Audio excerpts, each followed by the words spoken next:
What's going on, guys? Oh, Lord.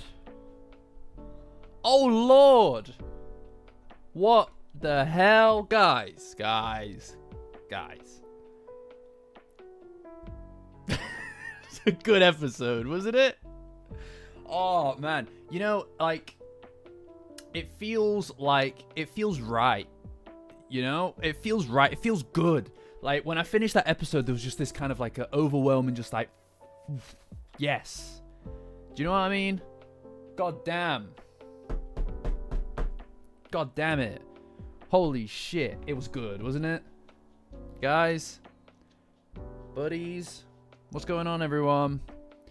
Did you guys enjoy the episode?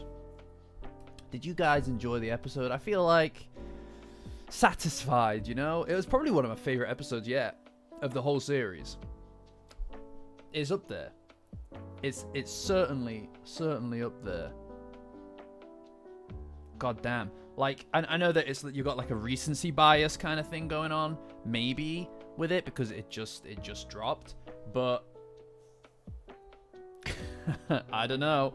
It was I just think it kind of I left it with, and people who are on the Discord already know. Hi everybody. Hi Tiago, Danny, Jenny. Tiago, Danny, Jenny, Blissy, Brooke, Andrew is up there, Toaster. I feel like I made up all of these names. It feels like I'm just listing off fake names. But no, it feels good. It was a good episode, right? Like, I really enjoyed just saying hi to everyone. Yes. It left me with that feeling, that really good feeling at the end of it. Which for me is something that I really strive for when it comes to Dandadan, you know?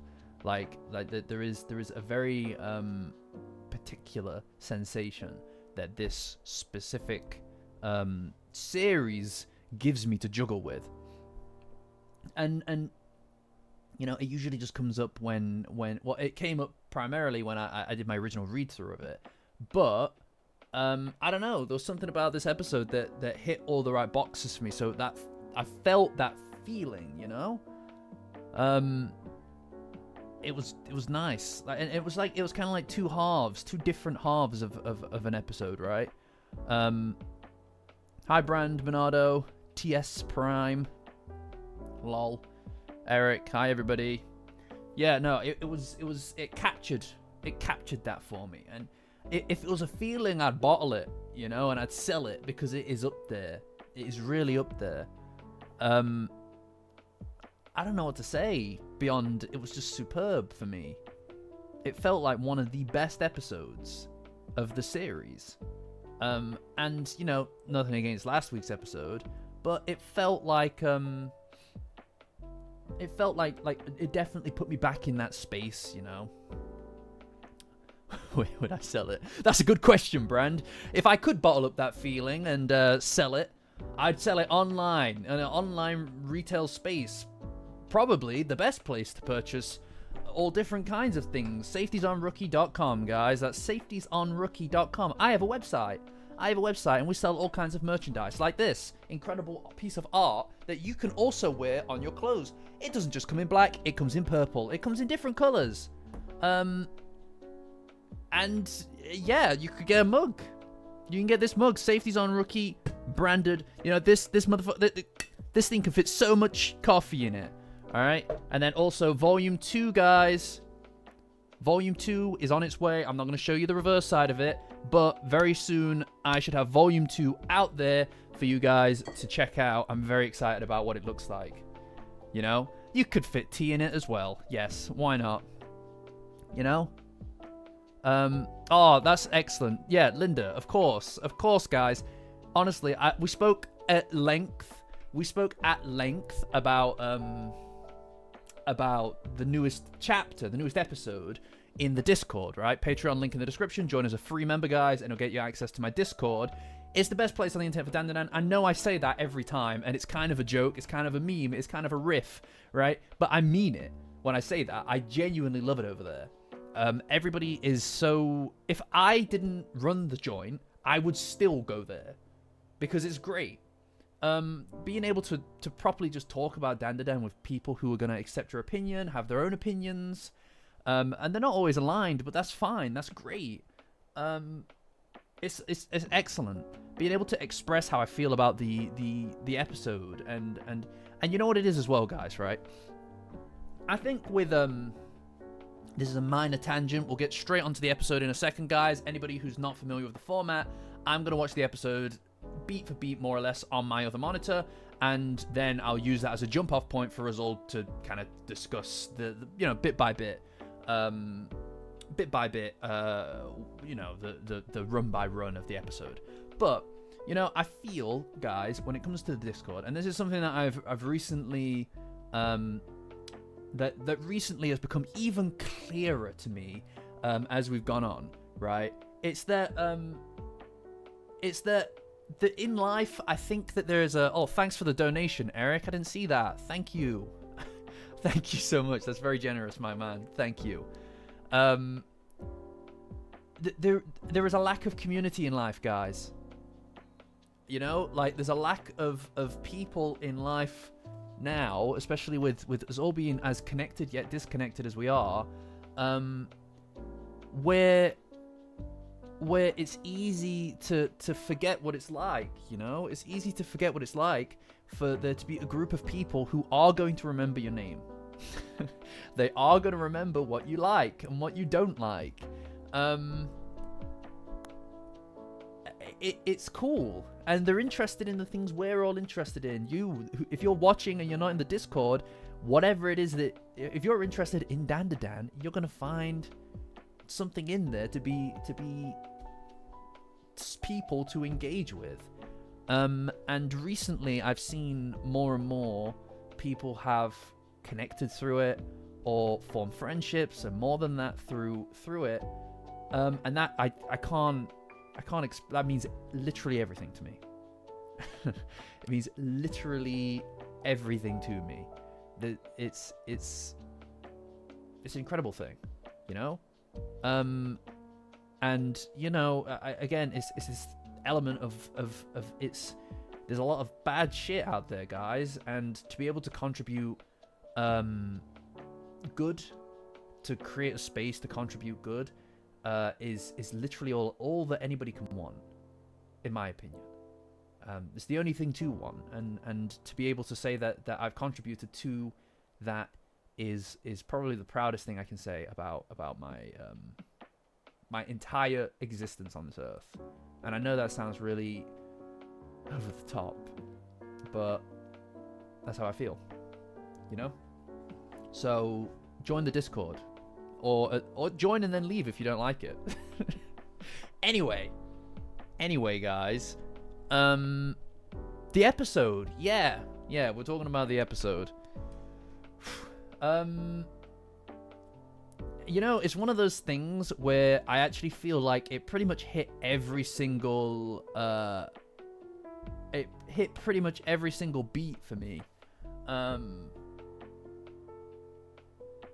I don't know what to say. It felt like two different episodes in a way, right? Like there was obviously the fight element, and then there was everything that came after the fight. And they were both pretty much perfect, you know? Alright, Linda, there is a very small contingent of anime onlys, but we try our best to cater to you guys, so by all means, you know? By all means. Everybody should be spoilering their stuff anyway, hopefully. But we're happy to have you, Linda. Thanks for taking a shot. Appreciate you. But yeah, right. So, like I said, what's going to happen is I'll go through it on my other monitor and kind of break it down. This is like episode 5 in my opinion. This is kind of like episode 5 where it's pretty much a perfect adaptation, you know, a perfect adaptation of the source material. Like, I don't know what else you could want. One of the things that I always find with the manga is I find myself, when I'm reading the fight scenes, I find myself more skimming them than anything, because outside of what you envision in your mind and looking at the incredible stills, the artwork, the still frames in the manga, it's kind of difficult to really get an idea for the the velocity, the movement, the momentum that's happening on the in the scene. And this is where the anime shines, right? Is with that sense of momentum and the colors and everything like that. This feels like, and you know what it is as well? What it is it feels like the build up to a thing happening in the anime just feels electric, you know? It feels like all the music, all the visuals, the colors, everything all feeds and adds up to this moment, right? And this is one of those moments. This is like the final showdown between Okurun and the Eye, and it feels like a final showdown, you know? And one thing that I absolutely adore about this, besides the fact that Turbo Granny is on Okurun's shoulder, which I love, this fight noticeably is so much different than their first fight, right? So when they fought in the Cursed House arc, Okurun was just running. He was dodging, he was avoiding. He'd occasionally get a hit in, right? But there was no power in it. It was literally up until that last moment where they're toe to toe, and Okurun pushes himself beyond his capabilities, and he goes all out. It feels like that fight mostly just feels like kind of like buying time for Okurun. It's not really a fight, in all fairness. This is different. Like, he's aggressive and he's pushing and he's and this is what they mean, right? And this is what I felt was missing. This is what I felt was missing from last week. There is a noticeable shift in the way that he moves, right? It feels like there's no wasted energy behind a move, behind a beat. He is getting more actions into the same time frame. And that's the point. That's the point of what that last chapter, that last episode was about, right? It was about Okurun learning how to make the most of his actions, right? Learn a rhythm to the fight and not waste any time and keep the heat on the Eye. And you can see that there's a noticeable change in the way that he moves. You know? He doesn't... Yeah, Yuri, that's a really good way of looking at it. It's like last episode felt like it was supposed to be about the rhythm of the fight, but this actually feels like they've realized that. Because if you were to watch frame for frame, like side by side, this fight versus his last fight with the Eye, there is an energy here where it's like there's an opening for him to make a hit, and he goes for it like that. There's no like humming and hawing about it. He's just on him the whole time. It feels like they're properly aligned, and as far as the battle is concerned. And you can see all of this in the colors as well, because the color scheme is actually split properly. Every single hit and every single action creates this rift of two different colors. It's not just the evil Eye who owns the stage here. And that shows that they're on more equal footing, right? Also, look at this cute little bastard. She is such a cute little bastard, man. You know? Yeah, I hear you, Juku, but it just didn't feel like that was reflected in the actual movement of him across the fight, right? And that's just a personal kind of nitpick. I don't want to talk too much about last week's episode. It was still good. It's just it wasn't really my thing, you know. But the it's very unlikely, Larry. That's very unlikely. The Space Globalist arc retold is going to be a doozy, my dude. It's going to be a long video. I don't think so, but you know, realistically, I don't think that was something that was going to happen, no matter what. We've got a lot of time between here and season 3. Okay. Anyway, you can see that the colors are just shifting, right? There's such an equal footing here. It's great to see. I know Turbo Granny's the best, and that's something that I absolutely love about Turbo Granny in this in the anime specifically, right? It feels like that Turbo Granny is properly involved in events here, and I like that because she's great, even if she's just in the background, you know. Yeah, he felt more aggressive, like he's actually just going all in. He doesn't waste an opportunity to take a hit. And it's way better. It's a far more kinetic fight as a consequence of that, right? And he uses his... And you can tell that the evil eye is stronger as well. You know? He's using the balls of despair and stuff. Like, but there's like multiple of them at this point. This is a really nice fight. Like, this looks great. I love how everybody's just kind of standing over here, just like, oh shit, this is crazy, bro. Like, they're just watching from the corner. And it's like, damn, son, this is wild. What the hell? But yeah. I also love that they do this so frequently, right? This, you see this again. It's that recurring kind of concept that we talked about in the Cursed House arc, of this battle for dominance, right? You know, it's the exact same thing. Yeah, I know, Linda. I know. Yeah, it's just rude. But the it looks great. You know, I mean, like, what I really like about the Cursed House arc and the Evil Eye arc in a lot of ways, they're kind of part of the same thing, right? Like it feels like they're so connected as arcs, you could almost consider them to be one whole thing. Do you know what I mean? Like, I don't know how people decide on what an arc is. I don't know if that is decided, but I'm pretty sure it's fan assigned, right? But in a lot of ways, this feels like it is just a continuation and final chapter to the Cursed House arc. You know, it's nice, it's good, and this fight has so much energy to it. I feel like there is a noticeable boost in the quality between season 1 and season 2. No worries, Eric. No worries, Eric. Thanks for joining. Yeah, that's true, Linda. Yeah, I don't know about the arcs. Yeah, I suppose that is how you would define it, Toaster, for sure. But it's yeah, I mean, it's weird. It's weird because it does feel very, very connected with it, right? But yeah, no, the dinners seem to be a pretty good stopgap between them. But there does seem to be a noticeable increase in just the general quality between season 1 and 2.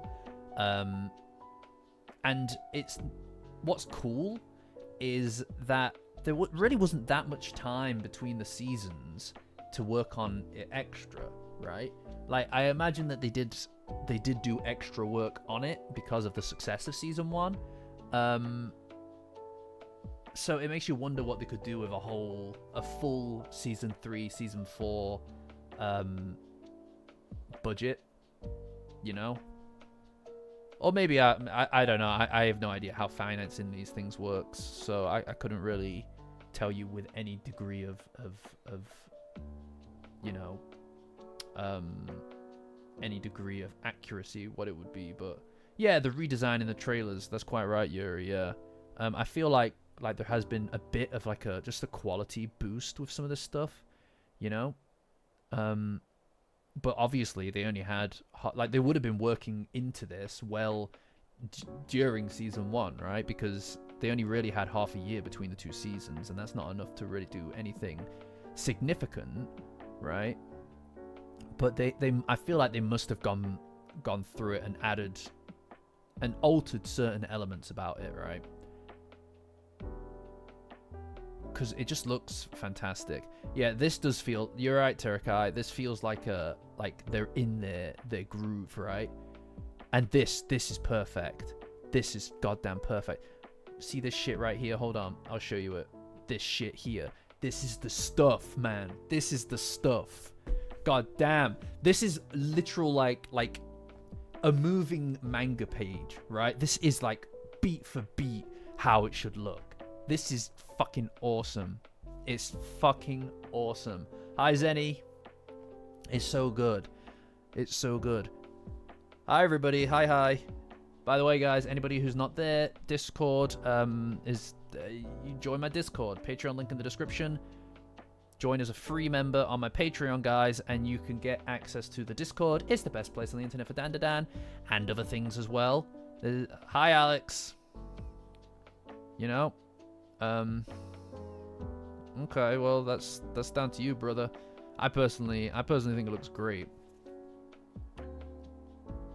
Yeah, no, the Smile Demon Okrun thing is something that's always, you know, they never really went back to that kind of style for him, which was always really interesting to me. Look at this shit. Look at this shit. Look at him. He looks fucking wild. You know what I mean? Yeah, no, Ethan, I hear you. I hear you, dude.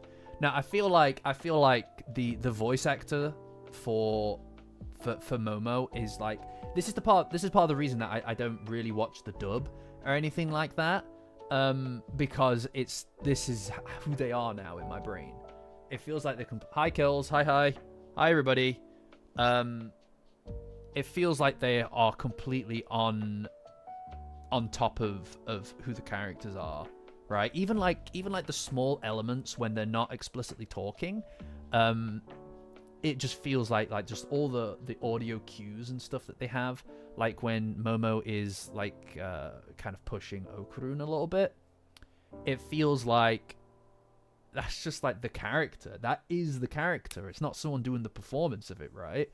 And it's great. I love that. This show has a very nice attention to detail to it that I think a lot of other anime just doesn't really account for. And for me anyway, it elevates it above its own genre in a lot of ways. Did they do that in the Damara arc? I don't recall. Wait, yes, no, yeah, when he's about to do his third all out, that bit. I don't know. No, it's.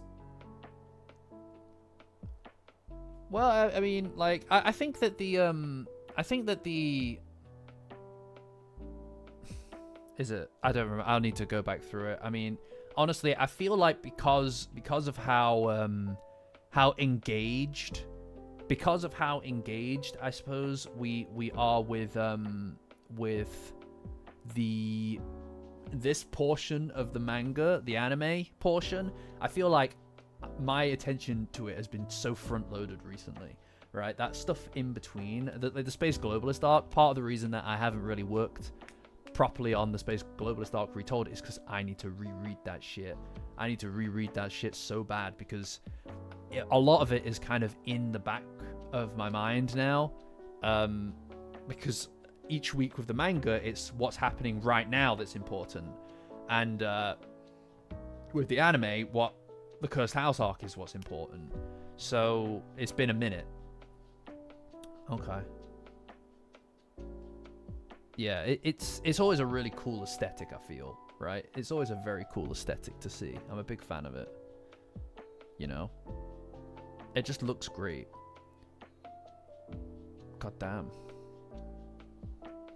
But it feels like, in a way, that this is also kind of fun for Okrun as well, right? You know? Look at this guy. Look at this guy. He is a demon from another universe. What the fuck? What the hell, dude? You know? God damn.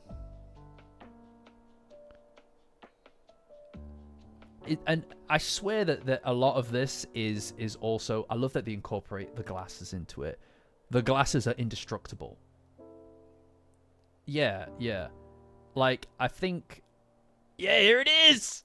There it is! There it is! Like, this bit, the attack bit here, feels like it's taken straight from the first OP. Right? Like... Oh my god, wait, let me just grab it. YouTube won't kill me for showing a clip, right? See this bit here. This feels like just straight from the first OP, right? Look at him! Oh, it's so cool. Oh, it's so cool. My lord. Yeah, the fight is so good, Alex. You are very right. Yeah, it feels like a direct kind of like pull from the OP, that whole bit, right? Like it looks so good, right? You know. Hold on, let me see if I can just grab it. No. Oh. Don't come for me, please. Oh no. It's because I've got graphics acceleration turned off so I can actually show you guys stuff. You know. I know, Toaster. Nah, I can't show you it. Sorry guys. But anyway. Look at him go! Look at him go! It was definitely a short fight, for sure. But I quite like the lack of requirement to make these things go on forever. Like, I find that most of the time, fights in... Yeah, Shueisha just twitched somewhere. They're coming for the stream, guys. You gotta hide me, guys. You gotta hide me. Shueisha, they're coming for me. They're at the door! No. Not the copyright strike. Anything but the copyright strike. No, I find that most of the time, right? Most of the time, and I've not got a problem. I've not got a problem with things like John Wick, right? Like, I like John Wick, but the whole thing in that is the choreography. It's closer to dancing than it is this. Really, right? Like, genuinely, hide under the merch. No, it's got a picture of Momo on it, which you can also get yourself on safetiesonrookie.com, guys. Safetiesonrookie.com if you want to get your hands on some incredible artwork by our own community member Angle, guys. It's pretty awesome. Maybe that's not your cup of tea. What's that? You have all this tea and nowhere to put it, or coffee even.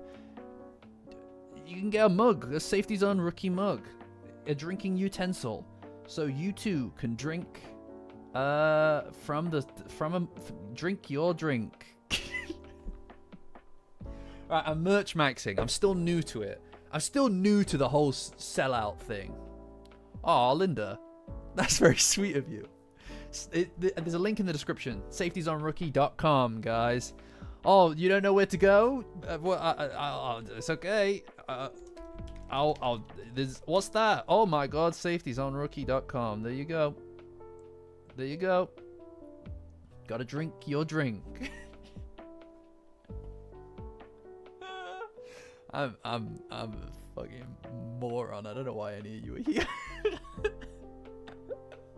What are you guys even doing here? No, stay, please. Please. Anyway, what was I saying? Before I started merch maxing, I was saying that in something like John Wick, right? The fights in that are pure spectacle. I genuinely believe that those instances of choreography are closer to a dance than they are a buy it. Yeah, excellent. That's the design. Actually, that's by design. It's not me being a bumbling fool, because I'm not. Anyway, I'm getting sidetracked again. No, it's closer to choreography. It's closer to dancing, right? But these fights, a good fight in something that's quite dramatic, is purely just an expression of conflict, right? A physical manifestation of conflict between characters. And that doesn't need to last forever. I think short but intense. It really encapsulates that side of the the intensity of the relationship that's at odds. And it doesn't need to go on forever. I don't know why it would need to go on forever. If you make that happen for, I don't know, you drive that going, you keep that going for, let's say, like 15 minutes, right? You have a 15-minute fight. Or even, like, if you're in, like, something like Naruto or whatever, it goes on for multiple episodes. And it's like, why am I watching this now? Because the stakes, even if the stakes are high, I just don't care. I've kind of forgotten what the point of it was. It's been 5-6 episodes. And it's like, I'd rather I'd rather just a very short, intense conflict that is resolved quickly. I feel like that's more intense to me. It doesn't need to go on forever. I prefer it. You know? And I think it's part of the draw of Dandadan, is that a lot of the conflicts between the characters, they don't need to just be figured out in a fight. This is kind of the only one that is, right? The space globalist fight, yeah, but there is a lot of stuff going on in that, I suppose. I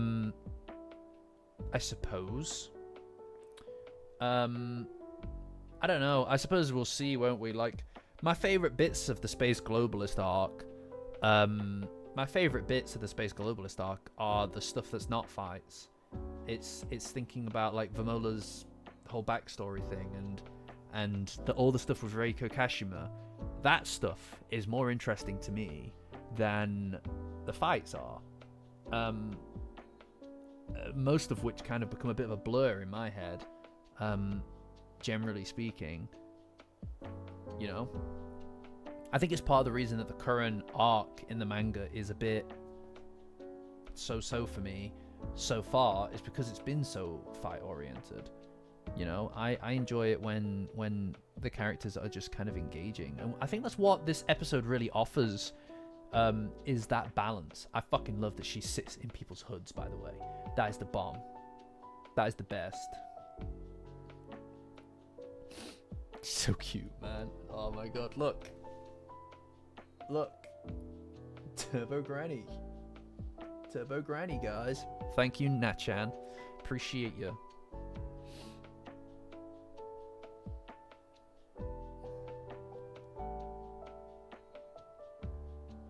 Yeah, no, I think that oh my god, that's a great idea, Blissy. It might be too warm though. Alright, okay. You know what? Screw it. You're right. I've got to do it for the merch. We are merch maxing here. We do merch max, guys. Guys, we merch max here. Very much. We do merch max here, guys. This is not going to work. I feel like the hood is too small. I feel like the hood is just far too small.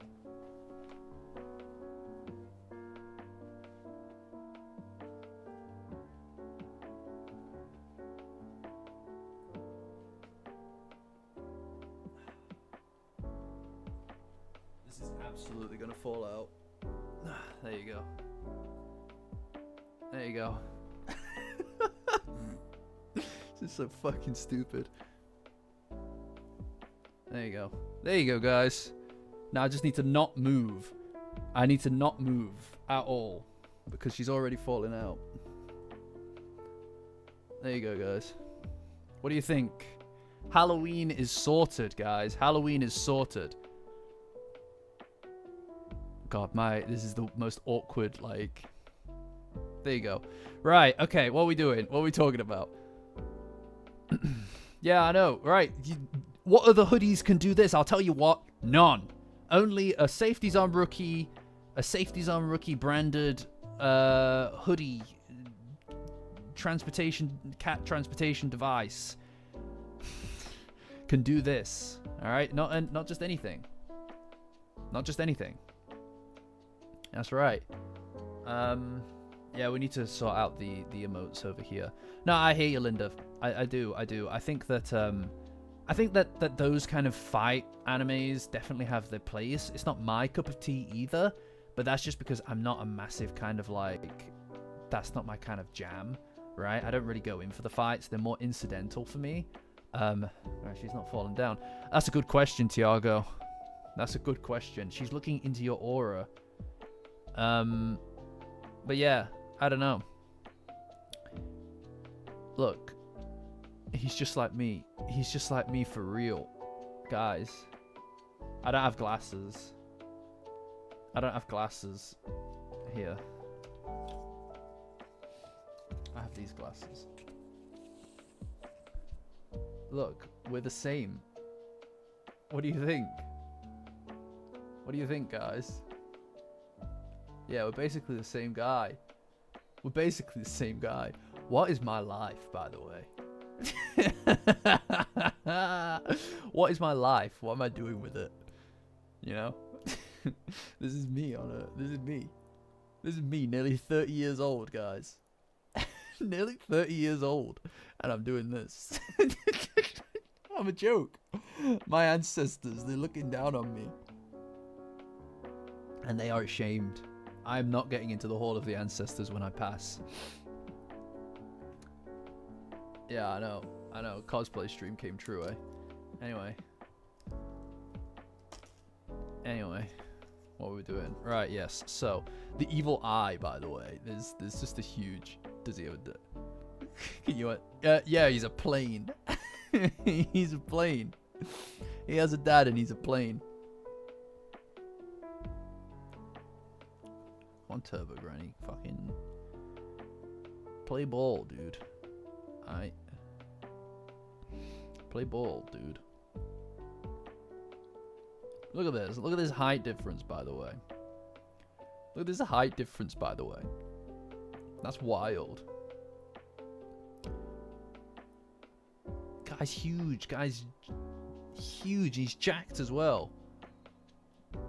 That's crazy. Oh, I love that Ida is in her yokai form. You know? I feel like we don't get to see enough of that. Yeah, this must be very confusing for you, Zilvi. This must be very confusing for you. Look at Ida. She looks so cool. God damn it. She looks so cool. Ida's the bomb, guys. Ida is the bomb. Look at her. She's a badass. God damn. Look at her hair. Nah, see. I never. You know, this is crazy. And I bet anime onlys, you get this now as well. I never thought that... when I first started reading it, that Ida would be so high up in my list, right? You know? Oh, here we go. Come on, Turbo Granny. Just sit still, dude. Honestly, guys. I'm gonna try and keep this up as long as I can. Yeah. Yeah, she's so great. I love her. And she's got such spirit as well, right? Turbo Granny just sitting in people's hoods is the best, by the way. Alright. I call him, yeah. And, you know, this is another thing as well. You know the bit in it where the evil eye is just like, I'm actually the toughest guy. My dad works at Nintendo, that kind of vibe. It's like, bro, you are a child. You can tell that he is just a child. I love the way that his character goes with that. He's just a kid. He's a little annoying iPad kid. You know that whenever he gets the chance, to take over Gigi's body for a bit, you know he's on Fortnite. You know what I mean? You know that he loves Fortnite. He loves playing as Sasuke Uchiwa. Those spoilers came from the episode, but if the government watches the episode, Seiko goes to prison. Hey? Hey? What you talking about? It's booty, man. Anyway. He's a little baby boy. Yeah, exactly. He's buying Robux. Yeah. Crazy. Yeah. Oh, right. I see. Yeah. Look at him. He's so angry. Nah, I get you now, Spoody man. I get you. He's like, no, I'm super fucking strong. Everyone's just like watching. They're like, what is even happening? I feel like they've kind of like doubled down on the cutification of Okurun, right? I feel like he's cute maxing these days. Look at his little face. Also, his hair is rocking. Is he supposed to get the cowlick hair soon? Because I don't want him to have that. When does he get the cowlick hair? Because this is the hair. This is the bomb. They should just not give it to him. Because the cowlick hair sucks. Alright, I'm going to just say it. It's a step down. I know why they did it. I get that it's like... I get that it's like he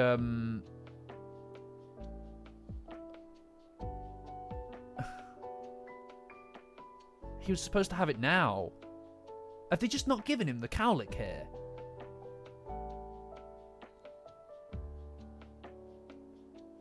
Yeah. Yeah, they're not giving him the cowlick hair. You're right, you're supposed to have it by now. Am I just showing the episode? Oh my god. I'm absolutely going to get copyright struck. I'm just getting really lazy with it. What the hell, man? Jesus Christ. Why did no one warn me? Why did no one warn me that I was just playing the episode? Do you want me to get copyright struck? Do you want me to die? Do you want me to die? God, jeez, guys. Oh yeah, he's supposed to have the cowlick hair by now. They're just not giving it him. Oh my god. Yes. Look, he's supposed to have this fucking monstrosity by now. Hi, Oliver. Good to see you, dude. Look, he was supposed to have this, but he has... Oh, not that.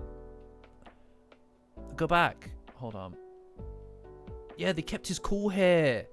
Fuck yes. I don't like the cowlick hair either. I don't like the cowlick hair either.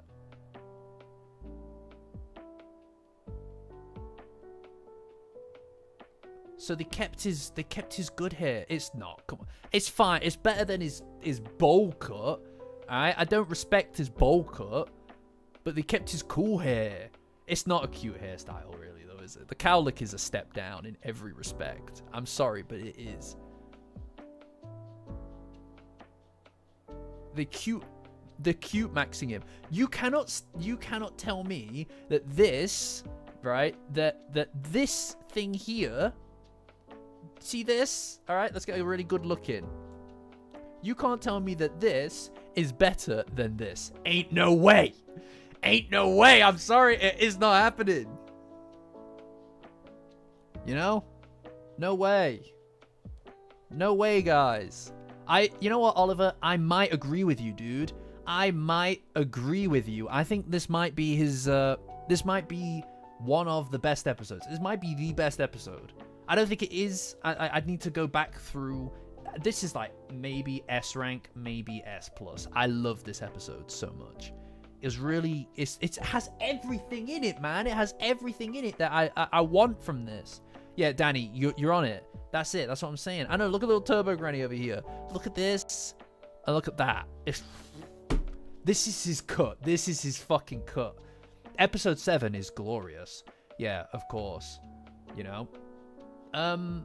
The pit. This hair is the better one. I think that Tatsu changed it to kind of make it a little bit easier for the drawing. Right? Like episode, like chapter to chapter. But this is the shit right here. He looks so cool. I think they've coolified him, actually. I think they've amplified his cool levels. You know what I mean? I think they've done this intentionally to draw in that audience because he's not quite as... Like, he seems a bit more... I don't want to say, like a generic anime protagonist, but he's a little bit more like that, right? They've cutified him a bit. Like, they made him look better.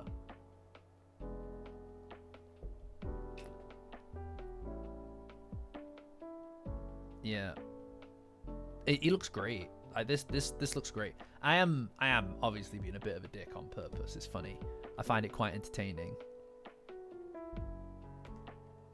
Yeah, I would honestly put this as one of the best episodes, maybe the best episode. I think I might put it above episode 7, not because episode 7 isn't a piece of art. Episode 7 is a piece of art. It's perfect, right? But it's not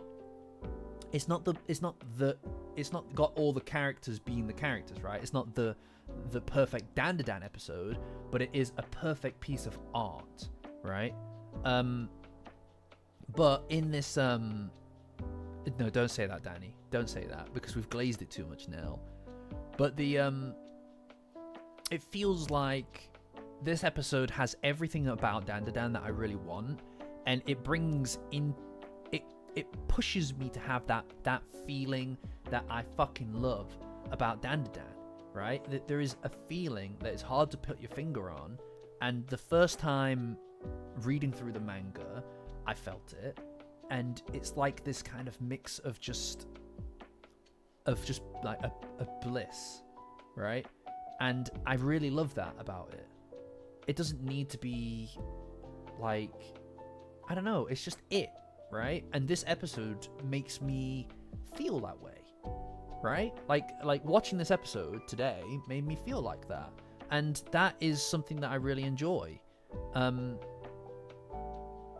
And yeah, so it captures all of the characters so well. It captures all of the dynamics so well. It's got Turbo Granny in it, right? I feel like this bit as well, when Turbo Granny is watching Okarun, and it kind of like carries with it an almost like admiration in a way, right? It feels like it really speaks to the depth of her character, right? She's watching in this instance, and as it transitions back towards being the present tense, that is kind of carried through, like this watching, and it's quietly admiring this change in demeanor in a way. And I think that's a complicated kind of thing, even though it's obviously just a stare. And it adds to her character in a way that we didn't necessarily get in the manga, you know? And this is something that they do really well with the anime, is the bits between the panels. They use that space, the connective tissue between the various different panels, to help craft the story and expand the characters a bit. The best example being all the kind of like looks that Seiko gives to like kind of at the corner of her eye, right, when she sees that Gigi and Okarun are struggling with each other, or when she looks and sees that Momo and Okarun had just been holding hands. I find that is something that just advances her character very significantly. It feels like she's more aware, but intentionally quiet about what it is that she's looking at, about what's happening with the people around her that she cares about, and that to me screams that she's a guardian or a protective character. But she intentionally doesn't say anything about it, right? And this instance here with Turbo Granny also feels like she's kind of looking with some degree of admiration or something like that. This is great. I love this. Look at him. Look at the little guy. Yeah, no, this episode has everything. It has an awesome fight. It has all the mushy lovey-dovey stuff like you mentioned. You know, it's got humor in it. It's got that kind of like togetherness aspect as well. Gigi's dad, nobody really talks to him at all, which I find very funny. I honestly, guys, right? I get it. It's a bit of a meme around here that we rip on Gigi's dad, right? But it's not me. It's not me at this point doing it. Nobody talks to Gigi's dad once. When Gigi's parents show up, Momo's like, oh, look, it's Gigi's mum. She doesn't say it's Gigi's mum and dad. Oh, look, Gigi's dad's here. Nobody speaks to him. Now, I know, right? The only person who speaks to him is Gigi's mum. And even Gigi doesn't speak to him. Everyone's like, oh, great to see you, Gigi's mum. And then he shows up and is like, ugh, get him away from me. Get him away from me. And Okarun grabbing, this is the shot, grabbing the Evil Ice underwear. She speaks back to him like once. When they arrive at the Ayase household. I'll show you guys. All right, it's not my fault. It's not my fault that these guys, that the writers seem to hate him. Right? It's not me. I'm not doing it. You know? Yeah, do not speak unless spoken to applies to every single person interaction with Gigi's dad. Exactly. You know? Nice Willy. Why is everyone so put off? then the intro. I still love the intro. Go watch my video on the intro, guys. It's great. You know, I'm away on Sunday. I'm away from Sunday until Thursday. Obviously, we'll still be here for the stream next Thursday. But I was hoping to get a video done and out before then. I don't think it's going to happen. Unless it, if I were to release it, it would release on a Sunday, but I doubt it would be a premiere. It would be just a flat release. If I'll see how tomorrow and Saturday treats me. If it works well, screw it, let's go. If it doesn't, then it doesn't happen. I hope it does, because it's kind of like a timely video. Like, getting it out now would really help. But gotta make it right. It's gotta be perfect. You know? Even the mannequin couldn't look. Yeah, quite right. They go all out, by the way, with Seiko in the bathhouse. I'm just gonna say it, right? I'm gonna say it now, so when we get to it, it's out of the way. When she's in the bathhouse, it's like, whoa, guys, all right, goddamn, holy shit. You know what I mean? It's like, you know that thing in cartoons. You know that thing in cartoons where their eyes pop out of their heads and then they pop back in, and the eyes spin around or something. It goes that kind of thing, and then their heads turn into a wolf or something, and they start hitting the table and hitting themselves with a hammer. It was like that. Awooga. Yes, thank you, Toaster. Thank you, Toaster. He got it. That's the term. That's the phrase. Yeah, that's it. Neuron activation. Yeah. Guy here, eyebrow. I do like Manjiro, to be honest. Right, here we go, right? So here she is. Here they are, right? Okay, they're here. Now, thank you for all the trouble. Turbo Granny's eyeing up the thing. Here, Gigi's mum. Oh, look, it's Gigi's mum. Now, you'll know, guys. You'll know that they are both walking up pretty much together. They're pretty much walking together up here. All right? They are together. It's not like, oh, he's still in the car. They're not still in the car. He's here with her. They're both here. All right? Okay? And he's just slightly behind. And then he's like, oh, look, Gigi's mum. Okay. Weird already. Already a bit weird. I love this.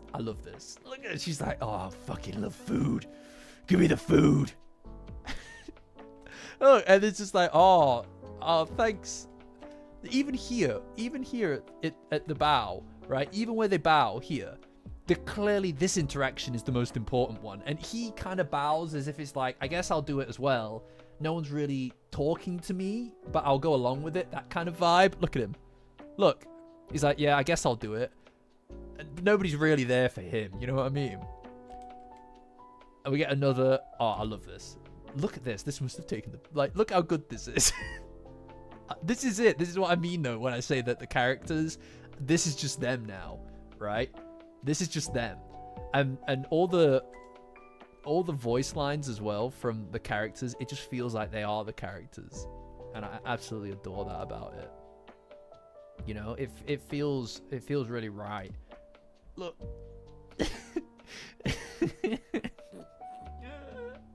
It's great. All right, no, we're not done. Yeah, we're bullying Gigi's dad. It's not even me, actually. They did this. They're the ones that did this, not me. All right. Anyway, and then they leave.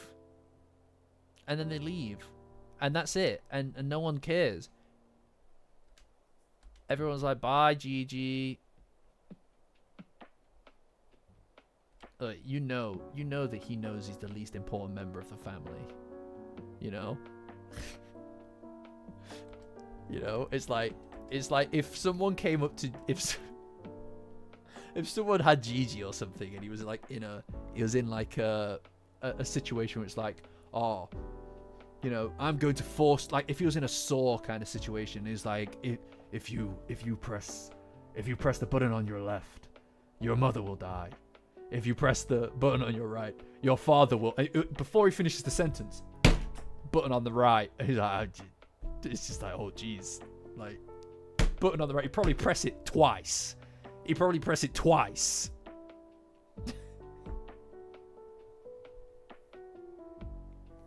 He'd probably press it twice. Maybe even 3 times. You know? It was just like, what the hell, dude? Why did you do that? This episode is great. This is a fucking awesome episode support. Yeah, just to make sure that he's dead. He's not amazing. No, anybody, right, no, fuck that. Fuck that. Anybody who is going to seriously sit here and be like, oh, Gigi's dad is fucking awesome. You have no right to judge any character ever again. If that's your barometer for a good character, is simply being Gigi's dad, that's it. You have no judgment. You can't make a judgment anymore because you've just judged a non-character as amazing. No, he's my favorite character. No, he's not. He's no one's favorite character. He's not even Gigi's dad's favorite character. He carried a wooden beam. He defecated through a sunroof. Yeah, he does show up. I mean, I guess that's it. I guess you get points. I guess you get points for showing up. No, honestly, he deserved F tier. He's not amazing. I take umbrage with the concept that you called him amazing. You know? Yeah, it was a Better Call Saul reference, yeah. Thanks for catching that, Charlie. Thanks for catching that. You know? Nah, is it Elaine? Alan? I'm telling you, bro, there is nothing. There's nothing in there. There's nothing in there about him. Gigi's dad is just nobody. He carries a wooden beam. That's his lot. You pass the butter. Oh my god.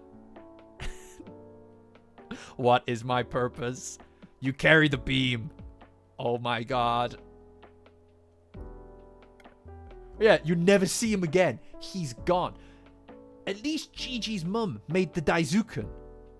Alright, she got a whole thing in the Daizuken. As far as I'm concerned, Gigi's chapter in the Daizuken is shared. Is a shared chapter between him and his mum. Quite right, Oliver. Oh, this is the cutest shit. This is the cutest shit. Now, we're not talking about Gigi's stinky dad anymore. Not until he shows up again. Look at this. Oh my lord. What the hell, guys? These two are the cutest fucking... I can't believe it. They really went all out with the frames in this, right? She is actually wearing Crocs. Momo's wearing Crocs, guys. Look at this fucking cute shit. Look at them.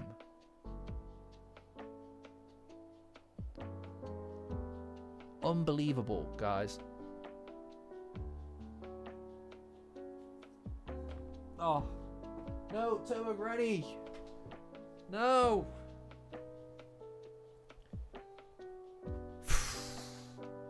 This is elevated. This is one of those instances where it's elevated above the source material.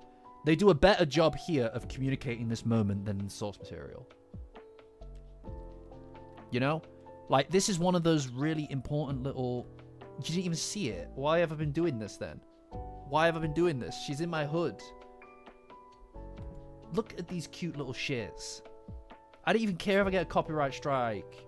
I literally don't even care at this point. It's too fucking cute. Holy shit. Copyright strike me. I don't give a shit. No, please don't. Shueisha. I'm sorry. Shueisha, please.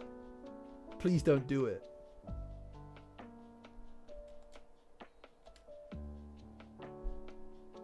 Good lord, guys. Good lord. What the hell? It's so fucking cute. How dare they?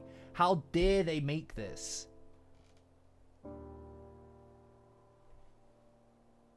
Good lord.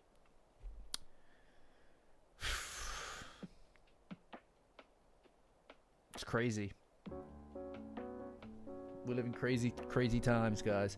And you know what? This whole moment, right? It's kind of cut short. Obviously, it's kind of cut short because of this, right? She's crazy, right? Because of this. And normally, right? I'm normally one of those people that advocates for to let these moments breathe. Rather than kind of cutting through it with humor or something like that. But genuinely, I think that this moment is really important because it shows that these moments that they have, that, and I've spoke about this at length in the video content, guys, right?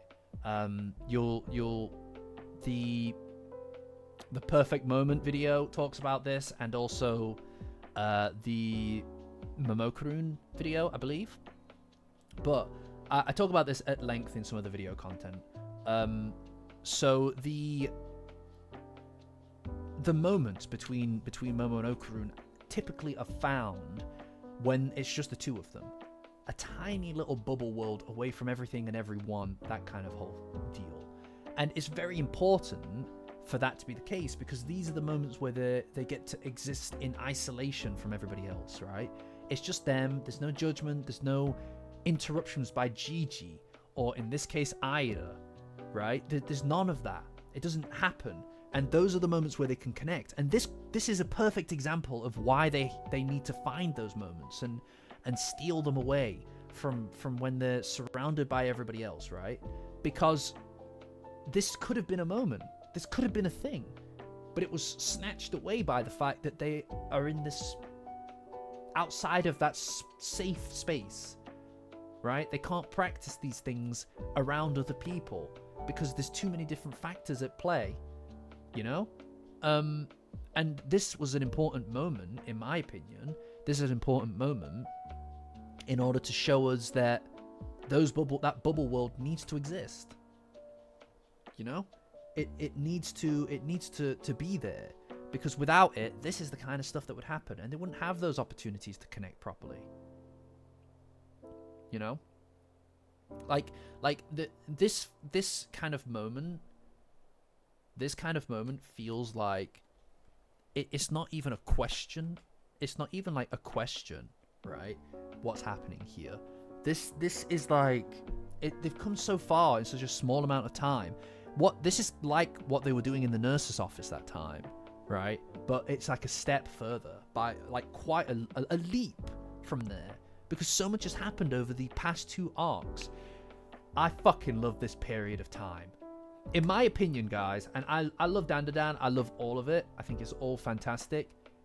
Cursed House arc, Evil Eye arc, that period of time is my favorite fucking thing. That is as good as it gets for me. That period of time is perfect. That's the peak for me. That's the peak for me. Genuinely the peak for me. It's so good. It's not that it gets worse after this. It doesn't. It's just it becomes busier. It becomes busier after this. And to me, this is like it. I don't need more than this. You know? Like oh my god, man. I just feel that it's all just there. That's everything that makes Dandadan so special. That makes Dandadan so special is in that period of time. And god damn, this is why I kind of like all of the questioning of it all, right? The figuring things out. While I do like the later stuff, especially the end of the Danmara arc, I think the second half of the Danmara arc is excellent.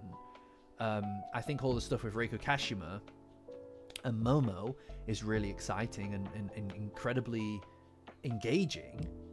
But it feels a little bit more definitive in a way, right? This is such a unique spot because it's figuring everything out very slowly and kind of like nudging towards something, right? I don't know. It just works for me. You know? Well, Linda, the trick is, just gotta be yourself. That's what Okarun did, isn't it? You know?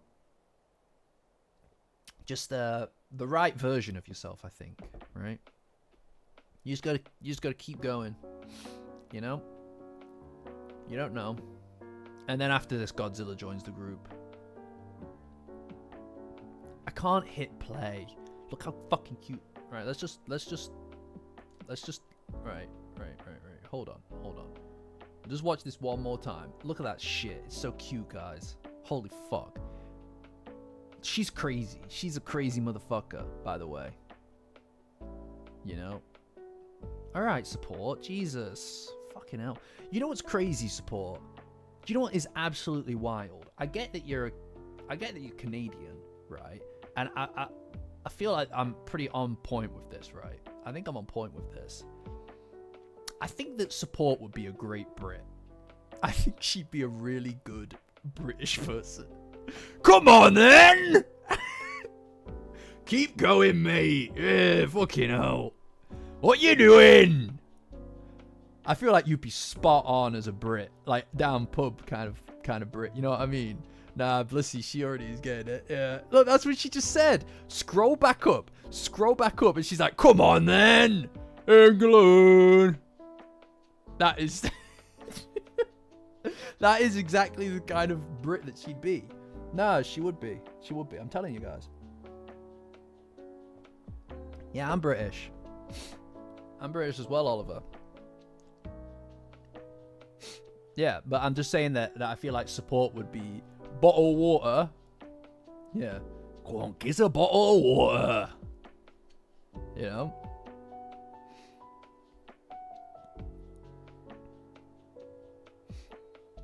It's very funny. Aw, thanks, Linda. I'm glad that you enjoy the streams.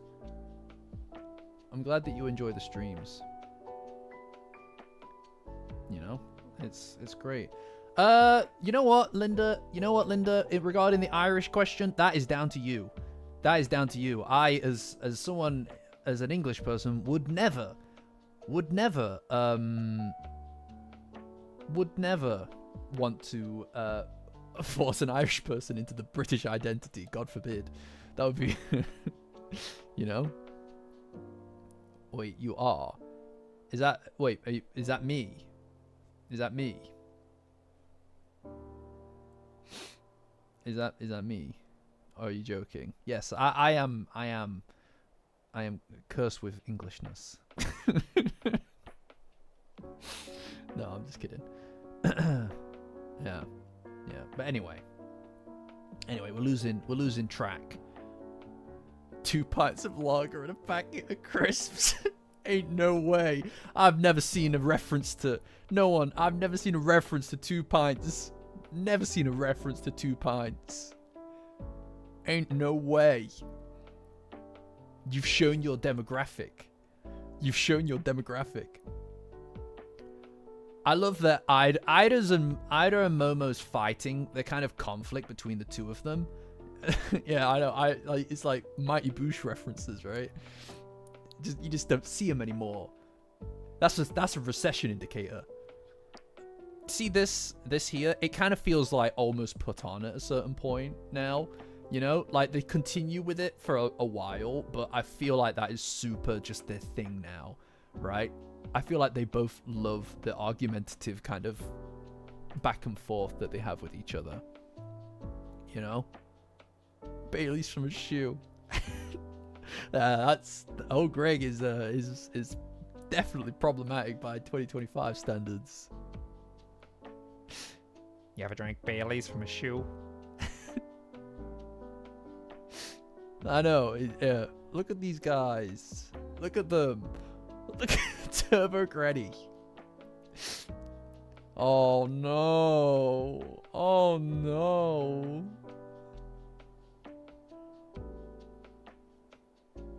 Aw, look at her.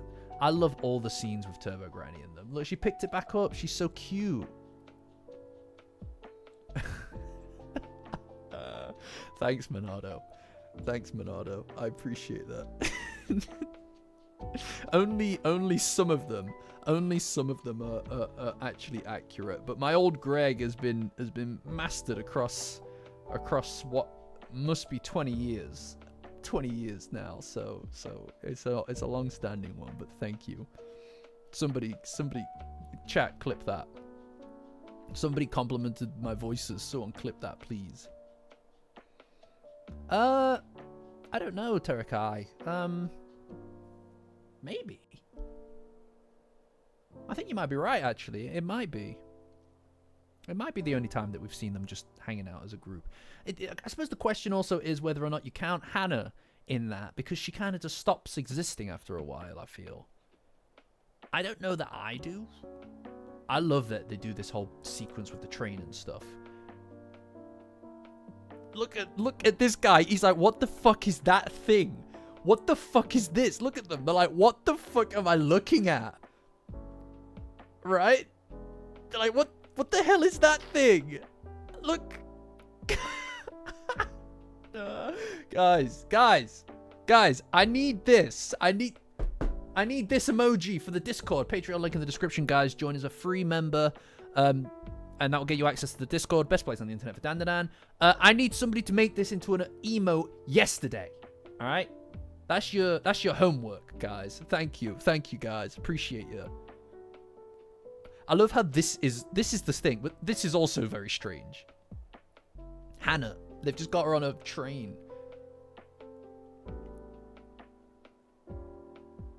Right, guys. All right, pay attention. I'm gonna flash it. I'm gonna flash this screen once. All right, and that's all you get. All right, I'm gonna flash this screen once. That's all you get. So pay attention, because once I've done it, I'm not doing it again. Okay? All right? It's gone. It's gone. All right, you're not having it again. It's done. It's done. You're not getting it back. Wooga. I love this as well. That Momo's machine just stops working and then she just tops it back up. It's such like an interruption to the rhythm. You know? Shut up, Kills. It's such an interruption to the rhythm, but it keeps you invested in what's happening. Yuri, that's on you, bro. That's wishful thinking. No, Turbo Granny. God damn, this is really difficult. All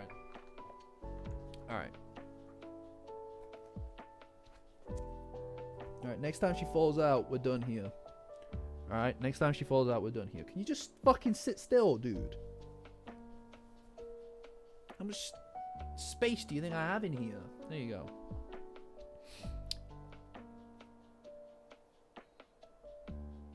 Thanks, Bussy. Duct taper. No, I'm not going to get a duct tape to me. All right, I feel like there's no space in here already. Can you move over? Yeah, I know, but she actually is alive, you see. Right? The one that sits on Okuru's back is alive. I'm just balancing a stuffed toy. It does feel like she's choking me a little bit, doesn't it? I'll put her on a fluffy cushion again in a minute. Look at these guys. They're just eating their food. Goddamn.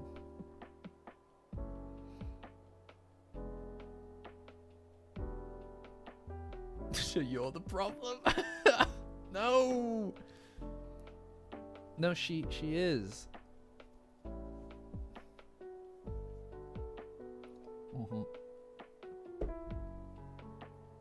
Right, off you go. Oh, off you go. Back to the shelf, guys. Oh, what? This old thing? Wait, what? This old thing here? Is that what you're talking about? This old thing? Yes, you can also get one, guys. You can get a hoodie just like this one from safetiesonrookie.com. It's pinned in the comments section, guys. It's the best place on the internet for all kinds of different stuff, but mainly also you can get merchandise for the channel. And maybe you're like, oh, guys, rats, I'm trying to drink my coffee, but it keeps going through my fingers as I pick it up and try to slurp it up. No more. You don't need to do that anymore. With this branded Safety Zone Rookie drinking utensil, you can just put your coffee in the cup. In the cup. And just like this. I'll show you. With this liquid. Aqua. Okay? It's in here. Previously, you would have had to have scooped it out like an animal. And drank it like that, and you'd lose it all. It'd slurp. You'd look like a fucking idiot. You'd look like a fool in front of all your friends. No more. Now, with the Safety Zone Rookie branded drinking utensil device, you too. And just listen to that. Listen to that go down. Ah, delicious. Safety Zone Rookie is not responsible for any broken bones or choking hazards that come in the mug. Sorry, that was just ignore that. Buy one now, safetyzonerookie.com. Safety Zone Rookie liquid in a cylinder? The world's gone mad, I tell you. Liquid in a cylinder? How deliciously absurd. How deliciously absurd. Yeah, sometimes it happens, Yuri. You know, I'm just covering my bases here, you know. Look at her. Look at her in the hood. I feel bad now for putting her back over there. It's your fault. Oh, excuse me. I didn't realize that I had company. Anyway, they're walking home. Oh, it's cute. Look, they're like, it's just like, you can tell that they're family.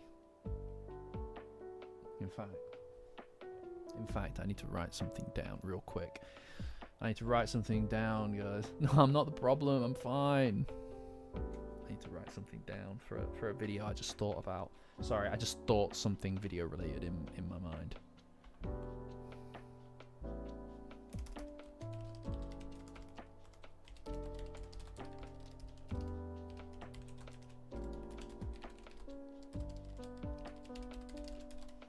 Yeah, sorry. No, I'm not taking notes. Don't tell Janny. Don't tell Janny. I'm telling you, please don't tell Janny. Please.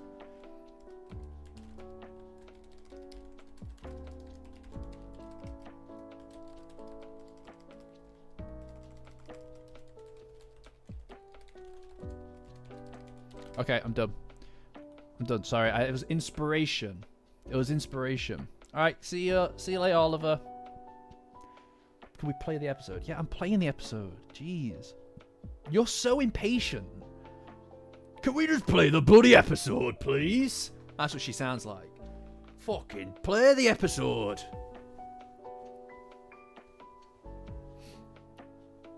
To his supplier to order more mugs.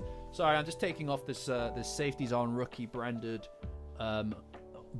body heating device. Ah, my headphones.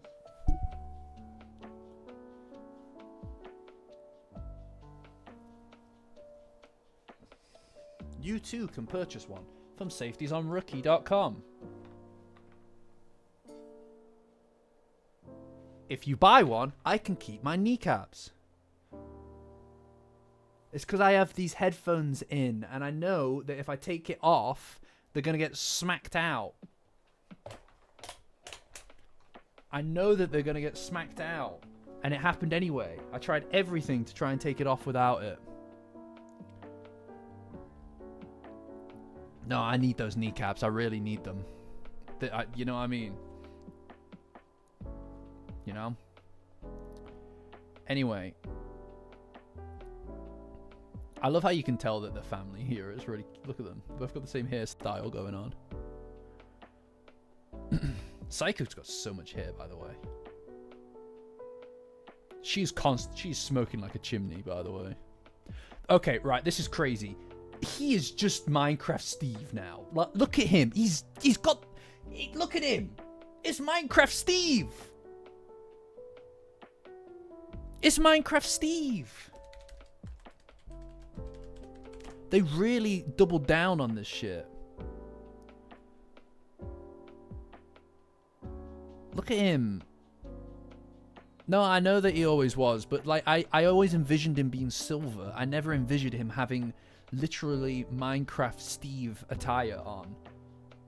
I am Steve. You remember when he says that? Do you remember when he waltzes up and goes, I am Steve? It was voiced by Jack Black. It was voiced by Jack Black. Yeah, he's calling everything rocking. Yeah. Alright, you obviously know the depths of the Minecraft movie more than I do, support, but like, you know, I'm happy for you. Or sorry that happened. I ain't reading all that. Do you think that he should have rolled up and he should have been all like this nanoskin is totally rocking, and then called us his amigos? Is he like CGI, by the way, to make him like alien-y?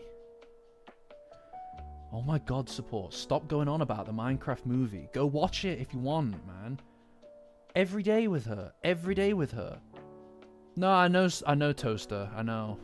It's ever since it came out, it's all she's been talking about. Every single day. Every single day in the Discord. Patreon link in the description. Join as a free member to get access to the Discord.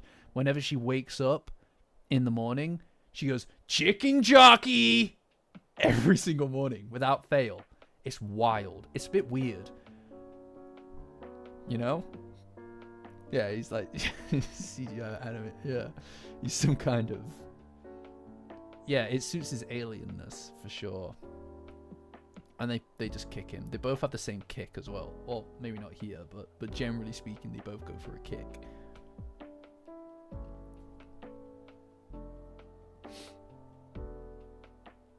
Oh, poor Ludris.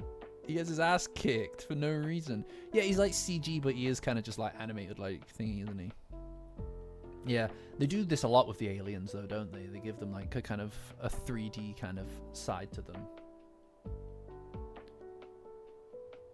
Aw, I love how everybody's just kind of together as well. It's very cute. Yeah, no, this is great. Yeah, he's just losing it. He's so fucking upset. Well, he came to help them and they started kicking his ass. No wonder he's pissed off.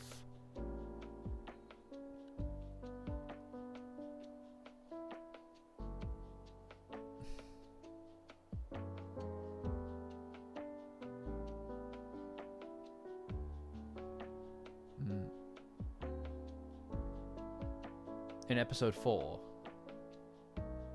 I didn't know that. That's kind of sick. That's kind of sick. I didn't know that. I need to go back and watch it. Do I think Ludris... You calling him Lewis? Why are you calling him Lewis? Why are you talking about the clubhouse? They're going to use the clubhouse at least 3 times. You're just saying that to upset me because you know that people are going to turn against me for that. That's what it is. I think you're going to upset... That's what it is. You want to upset me. And now they're all going to... Right, he's Lewis now, is he? Okay, Louis. We'll call him Louis. Look at them. Look at them. They're going to build the house. Oh, right. Yuri said Lewis. That's quite funny. I didn't realise. Minecraft blocks. Look. Alright, so it's Lewis, not Louis.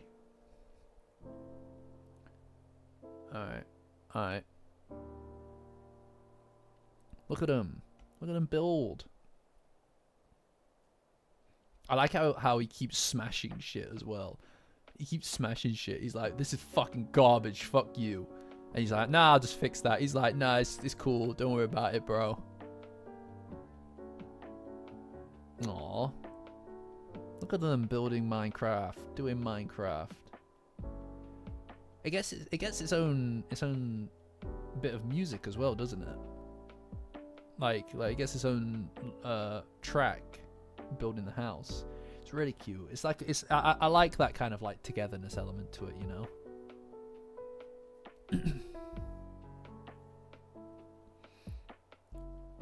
Nanomachine, son. Oh, this is a good bit. No, this bit's really interesting. See this shit right here. Now that right there, that is a foreshadowing of events to come. Why is she always thinking about the Buddha?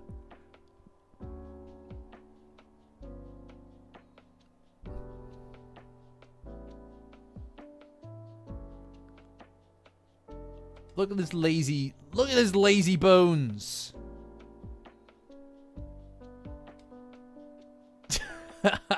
Of course you did, Bernardo. They harden in response to physical trauma. Look at them go. Aw, they're building the house. Oh, it's so cute. This is literally just that. This is literally just the double page spread from the manga, but they've colored it. And then they've added the, like, electricity kind of thing to it. Aww. Is that a kaiju?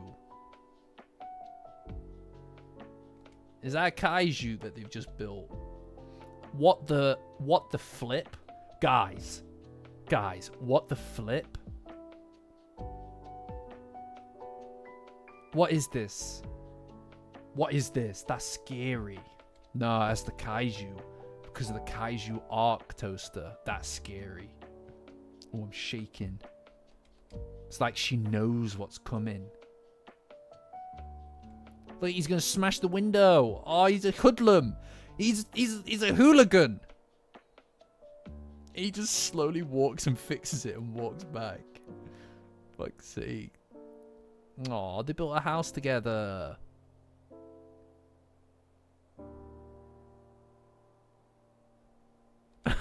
Clever crash out. Yeah, that's the truth. This is another thing that they elevate as well. They elevate this moment between Momo and Okarun into something really, really nice here as well. And it's just because they can add that kind of like movement. All right, yeah, yeah. It's a Rook level crash out. All right. Look at them. Look at them. They're all just like, yeah, whatever. Oh, look at them. Oh, it's so goddamn wholesome. So wholesome.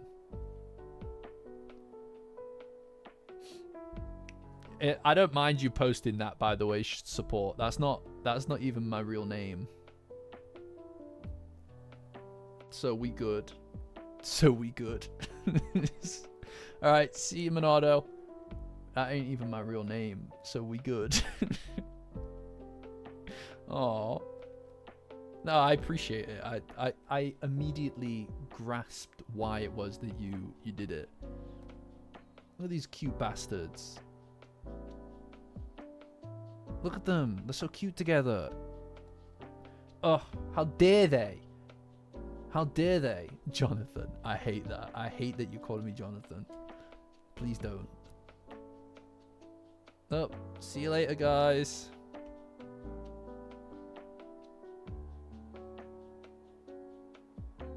This is such a fucking good episode. Holy shit. Like, I know that I keep saying it, right? But this is a great episode. I just remembered that this isn't where it ends. This isn't even where it ends. Right? There's a whole fucking bit with the evil eye still to go. Look, there he is. The loser. The worthless sack of shit himself. Look. He's a nobody. Why is he dressed up in, like, it looks like he's dressed up in Fallout clothes. Bruh, you ain't even in Fallout. What you doing, dude? What you wearing a vault suit for, bro? Yeah, look at her. She's so cool. She's so cool, man. Oh my god. Yeah, of course, Linda. Quite right.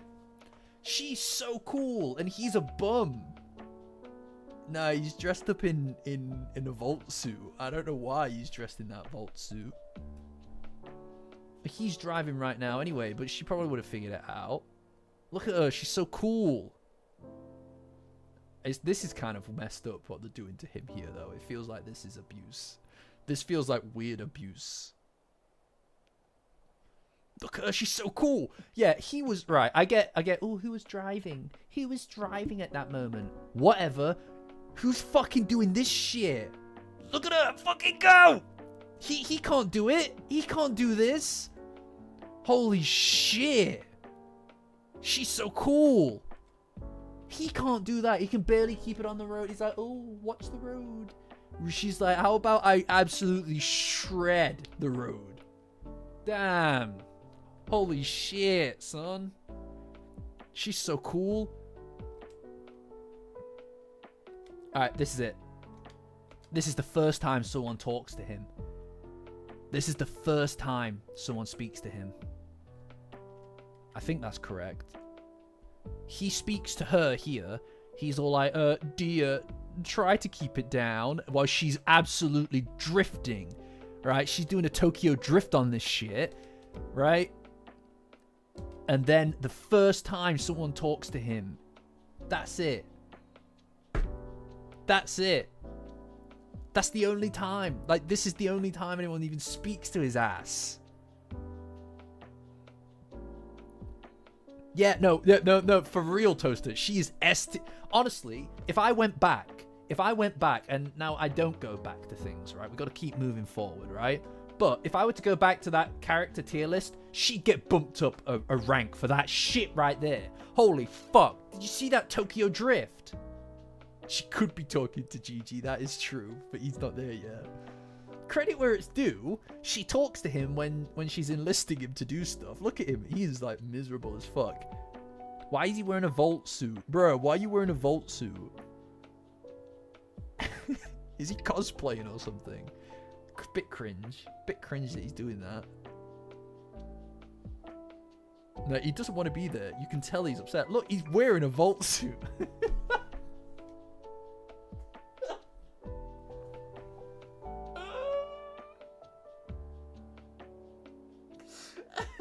He's wearing a Volt suit.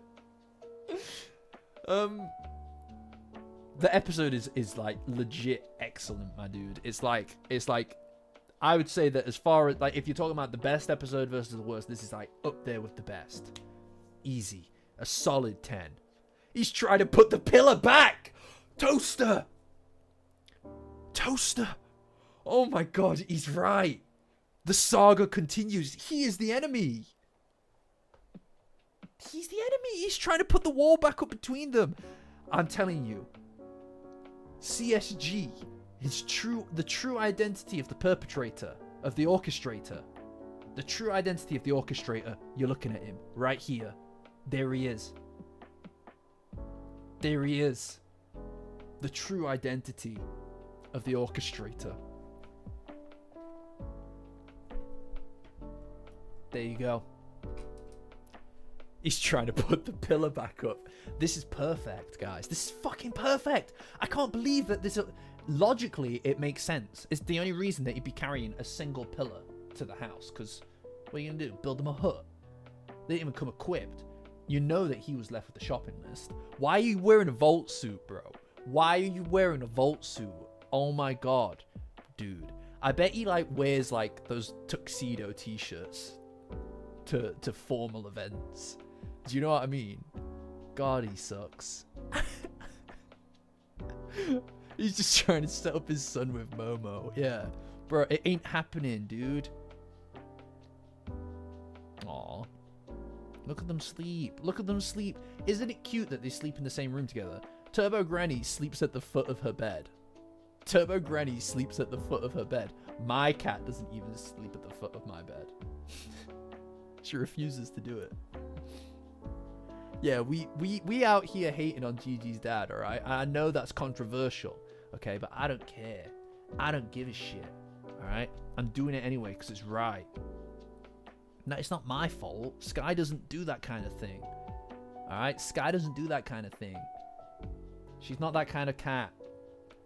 She either has the whole bed or she doesn't want it. She intentionally will sit in the center of the sofa so that nobody else can fucking sit down. It's crazy. God damn it. Yeah, we hate on bad people like Gigi's dad. This is really strange as well. See this? I like that they've given him a purple backpack to show that he's kind of incorporated the evil eye into himself, like as part of him, his identity. That's a really interesting use of color, but I find it really weird to see him in the full uniform. I find it very strange to see Gigi in his full uniform. Right? It looks odd, doesn't it? But the, yeah. I think it's because he's in a dark color. I think it looks really strange, you know? I do like how his hair pops, though. Like, I like that it's not exactly... Yeah, this is kind of like an Okurun outfit. I reckon that he's just like, you know... Maybe this is... Maybe it's what Okurun wears. Maybe that's what she likes about him. Maybe she likes his drip. So I guess I'll copy that. Right? But it's like, bro, it ain't happening, my dude. I like Gigi a lot. You know, like, this is the thing about Gigi, is that because of the fact that he kind of comes into it, like, kind of like full-blown off the, hot off the press. Hi, Ethan. Yeah, I think that this is the first time we've seen him in his full uniform, yeah. But because he comes in, kind of hot off the press, like, really energy driven when he first joins the gang, you kind of get the wrong impression of him, like a lot of Dandadan. But he's not even all that. He's not that much work. He's just a little silly, but he's not like outlandish, is he? He's just like he's kind of normal, you know. All right, see your support. Hi, Zach. Zach has been found, guys. But he's kind of a normal guy. He's just a little silly, you know. I think that he's just great. He's great. He's a really good character. I'm glad that people don't seem to have a problem with him as much now. Also, this shit right here. This is how he gets the wrong impression. This is, you can see the neuron firing in his head. He's like, oh shit, she likes me. It's like, no, dude, no, come on, man. We don't need to do this. We don't need to do this. And then he's like, oh shit, like, bruh, are you like in love with me, by the way? And then, fuck. Oh my lord. I really like that they also kind of like, this is another really cool thing as well about the fact that it's in this medium, is that they can do this kind of, you know, the Jaws. They can do the Jaws shot. I love that. This is a classic. This is a classic shot in everything that it's in. You know, absolutely love that. Always, everything that shot is in is golden, right? Like, it's just a good shot. Yeah. Well, it's all right, Zolvi, catch ya. But it's a really enjoyable like moment, but also you get all those added elements to it. Yeah, he's total movie nerd. You get all those elements to it that exist that don't that you can't cling to in the manga, like the fact that she's like holding her breath here, and all the color is kind of blooming as a consequence of that. Is just a really nice framing device. Like, because normally you could just make it where it's just like, oh, she stopped and she's just purely in shock, but it's not just that. There is a reason for it, and she's not, and that is so good as well. Like, look at the bloom, and then she look at that. You can tell, you can feel that she's holding her breath from the audio, from the visuals. Everything is very good. You know?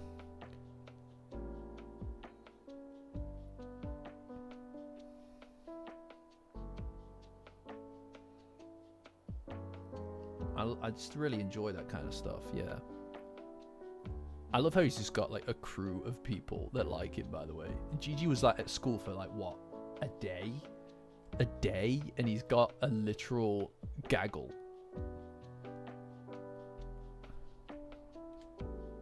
It's weird seeing the evil eye like this. Look at him. Look at this guy. Yeah, no, this is a really nice. It's just a really nice show. It's just a really enjoyable show to watch. Honestly, you know, it feels good to watch. Everything about it, the audio, the story, the characters, but also all the visuals are just like really nice. You know, it has like a direction to it, which is really enjoyable. Look at him. Look at him. Oh yeah, we got to get an evil eye slurp in a moment. Yeah, for sure. I also think that this is another really important scene too, because it shows us that yes, obviously the evil eye is part of Gigi, and that's something that he's going to have to come to terms with. But the evil eye kind of like it feels really interesting to see him just slip into life as he's a kid, he's a child, and he acts and behaves like one. You know, he's got the attention span of a child, and there's something really engaging about the way that this character develops. Look at him, look at him. And especially with the stuff that's in the manga recently, it just feels really right, you know? Like, as a character, I find this really compelling. I wish that we'd seen just perhaps a little bit more of their dynamic up until the current arc. You know? Like, I like all of the stuff that he goes through in the Kaiju arc as well. You know? Maybe it's a bit of a hat on a hat, because this whole, like, you've got the obviously the Cursed House arc and the Evil Eye arc, and then the Kaiju arc, which is very much the Evil Eye is front and center for those. Gigi really only gets from there. Gigi only really gets the Space Globalist arc to shine, and even then, he for the climax of that, he is the Evil Eye. And then the most recent arc, because he's kind of dropped for the Ombudsman and then the Danmara arc afterward. So I can see why they kind of don't really have space for that kind of thing, but I think that what this arc shows me, and this whole season of the anime really shows, is that the slice of life aspects to Dandadan are really so important to it. You know, that's the kind of stuff that really drew me in the first time. The Space Globalist stuff.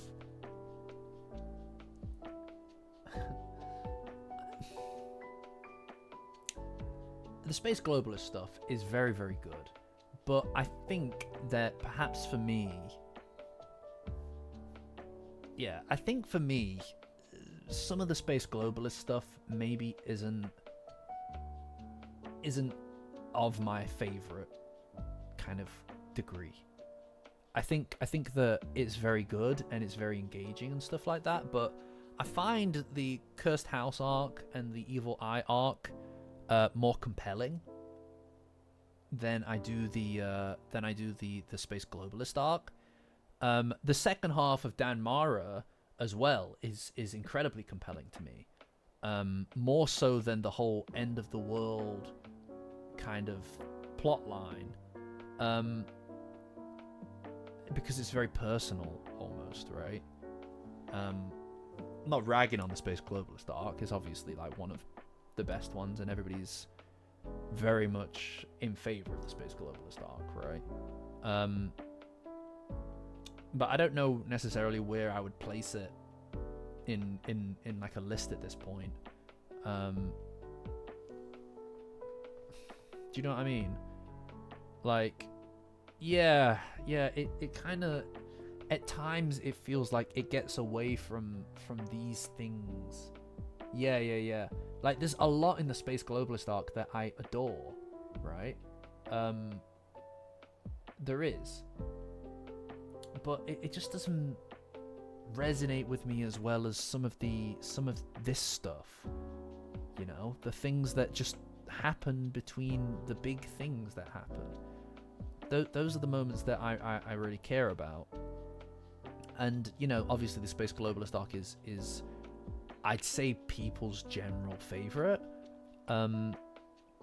I personally think that this is the golden kind of area of Dandadan for me. And I'm really pleased to see this season tackle it in a way where it's like I can just, that this is done, right? Like, this is a thing that's there now. If I want to go back and rewatch this shit, I can, and it's like pretty much perfect for me. That feels really good to be able to say that, you know. And obviously the Space Globalist stuff is going to be pretty intense.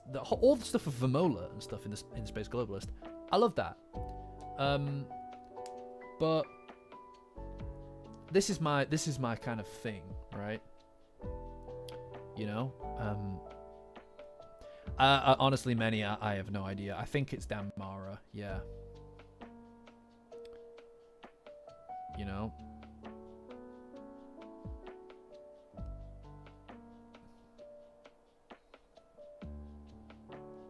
Yeah.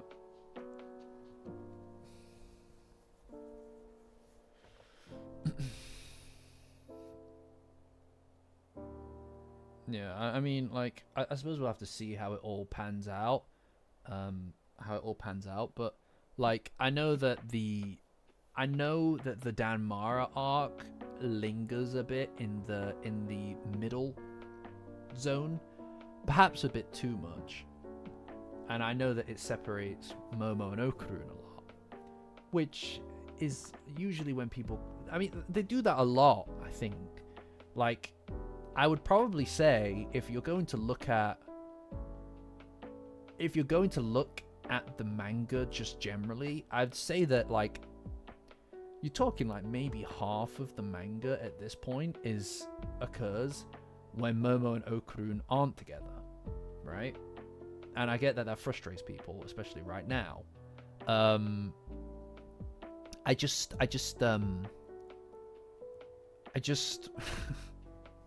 don't know. I mean,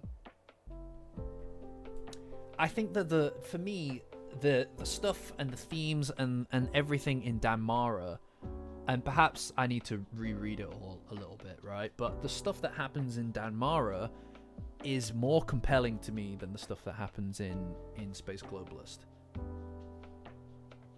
Yeah, the Cursed Trunk arc. I think that it's more compelling. I find Zuma's backstory incredibly compelling. I find that, I mean, in a lot of ways, you kind of need to have already gone through the Space Globalist arc for the Danmara stuff to really hit, right? But the Danmara stuff, to me, feels like, I don't know how to describe it. It's kind of like a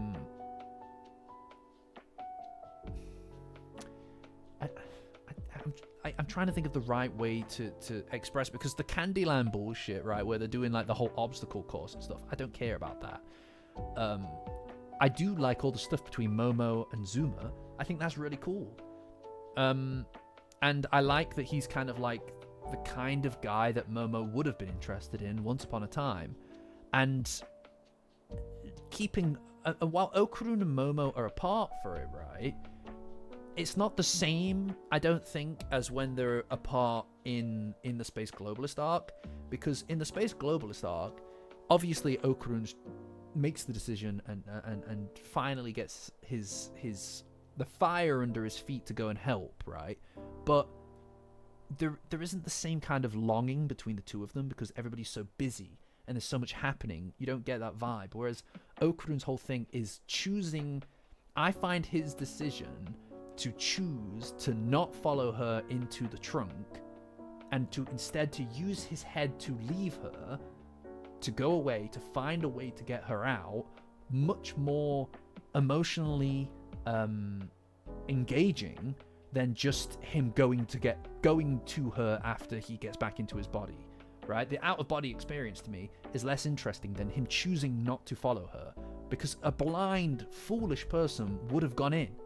But what good would that have been? He's got to use his head, he's got to think, and he's got to be strategic about it, you know?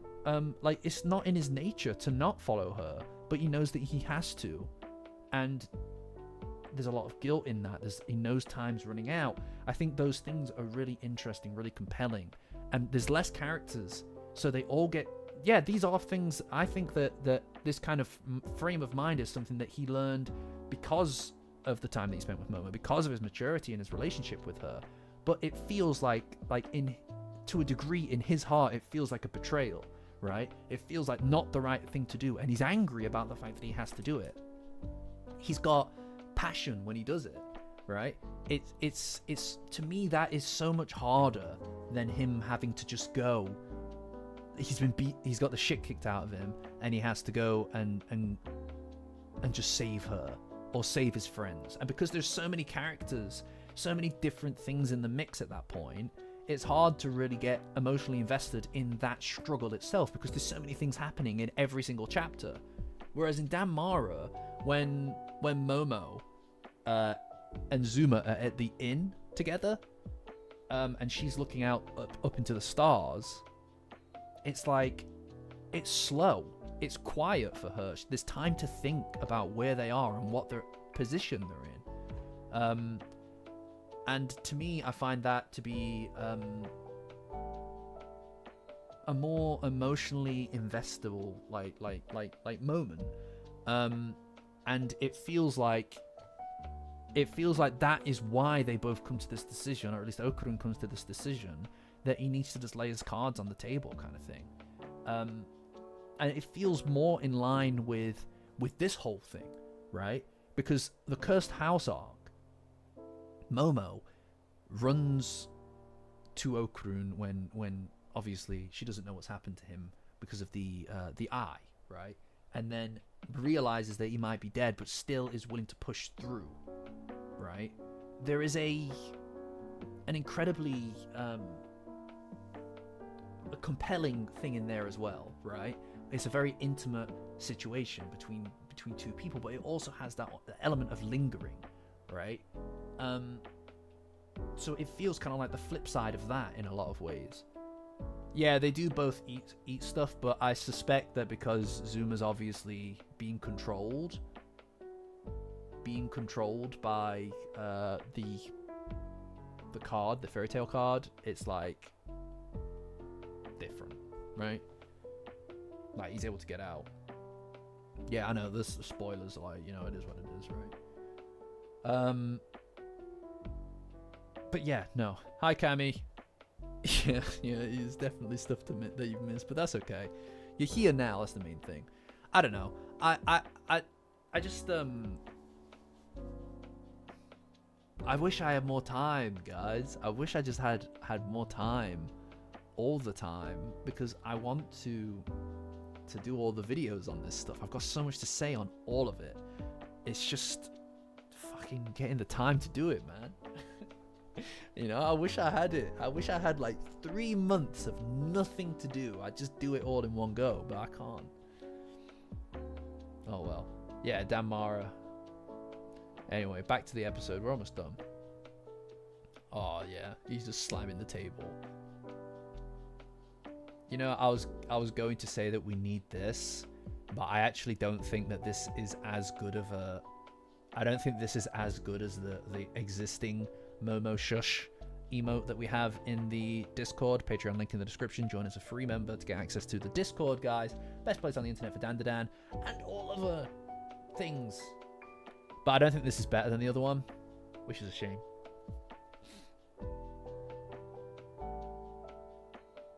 Yeah, the table slam gif is really good. I've seen it already. It's very good. Look, he's an idiot. Aww, he's a kid.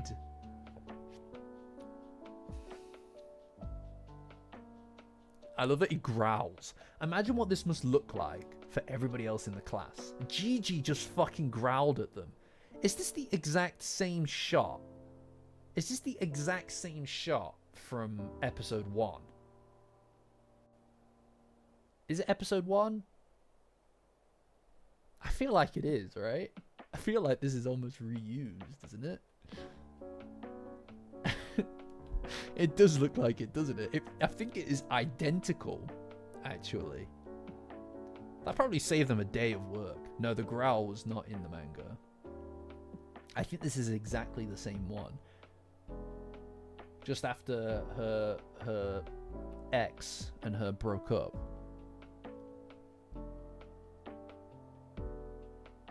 Look at him. He's an idiot. He's an idiot. He's a fucking idiot. Aww. I love the whole thing with the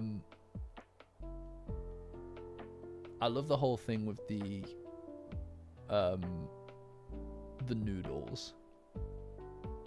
What is this guy about, by the way? He's literally doing basic math. I don't understand. 3 tomatoes. 2 bananas.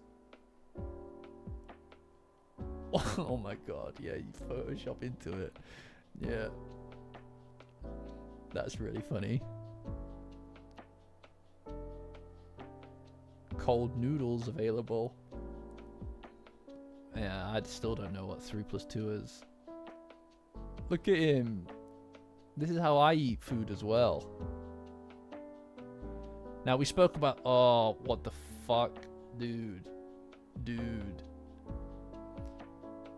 We spoke about this last week, actually. It was either last week or on Monday. It was either... I think it was on Monday, right? I don't fuck with cold food, man.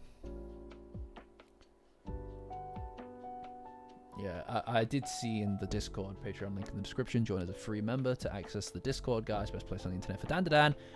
I did see on the Discord that, I think it might have been Blissey that mentioned it, that he doesn't throw his chopsticks, which is a little bit depressing. Because I did like that shot. But he does use his evil eye powers. What? To do what? What are you doing? Dude! Oh no! Aww. He's just a kid. Look at him, he's drawing. I'm telling you, you give this kid an iPad, it's over. The evil iPad. There you go. There you go.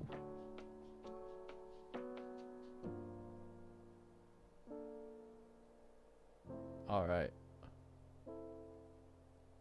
I'm telling you, evil iPad, guys. How did you know about the golden ball? Yes, thank you for your toaster. Thank you for your toaster service. By the way, this zooming in on the phone is clean. This is clean as fuck. Look at this.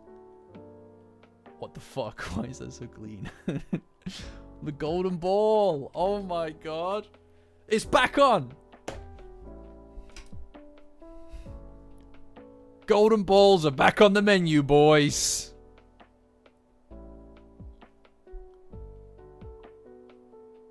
Man, I love the outro. So good.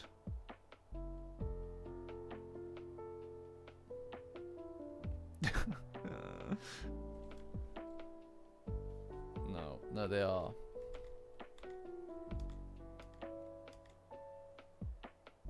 I know the post credits. I know.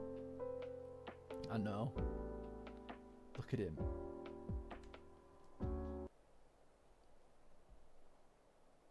Right. Don't tell YouTube. Don't tell YouTube. この戦場で後に戻れば地獄に落ちる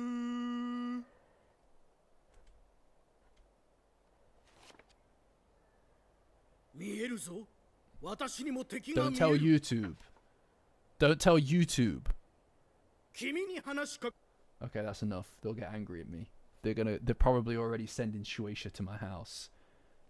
Yeah, it's the Gundam song. Did you not watch my video? Guys. Did you not watch my Kaiju Arc video? What the hell?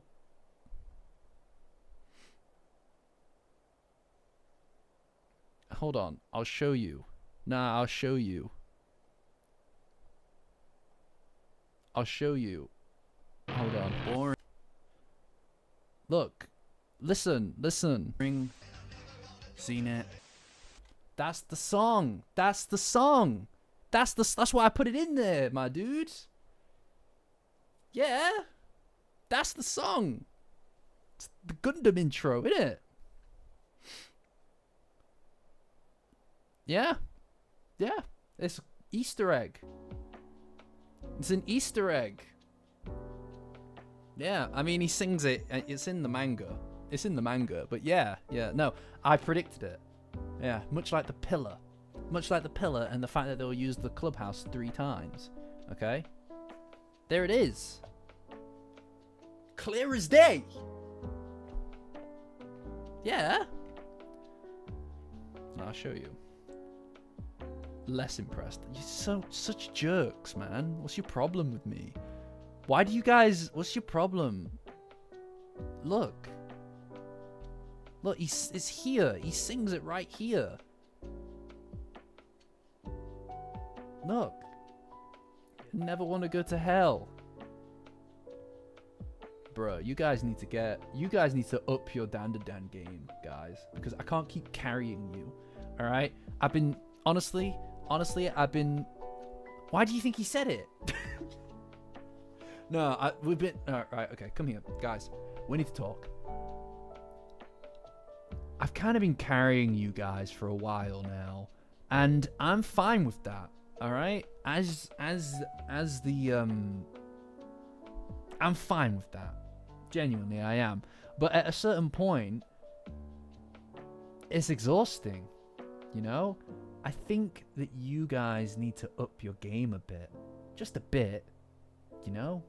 I don't know if you're just not putting in effort. I hope that that's what it is. I hope that you're just not putting in effort. Because if this is what effort looks like, guys... Oh dear. You know? I don't know. I will pay you in exposure, Yuri. Yeah. And that's experience that's good anywhere. It's good anywhere, really. Yeah, okay. Alright. I'm glad we had this talk. Awkward. Oh my god. Yeah, I know. There you go. I'm paying you back. No, please. Please don't, Toaster. I'm begging you. No, guys, I'm sorry. I didn't mean it. I was just joking. Guys, you're doing fine. Guys. Look, in fact, the 2 of you have number 1 and number 2 on the leaderboard, on the top fans leaderboard. Frankly, round of applause, guys. Round of applause. Very impressed. I'm so impressed. Oh, you made a nice meme. Oh no, I'm sorry. Did you actually make one?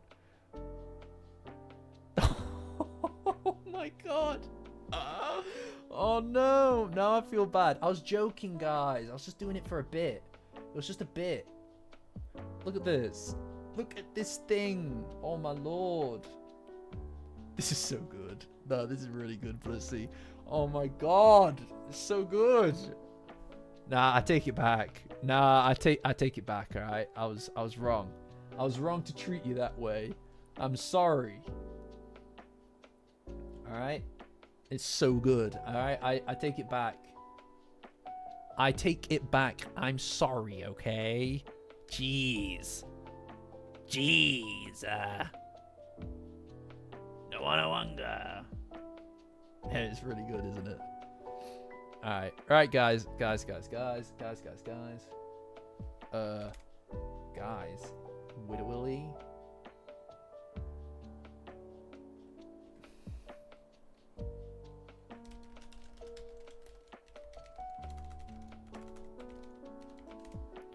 Nah, come on. Yeah, we just yapping. We just yapping out here. We out here. Alright? I'm just like a guy in the world, you know? Anyway, guys. So,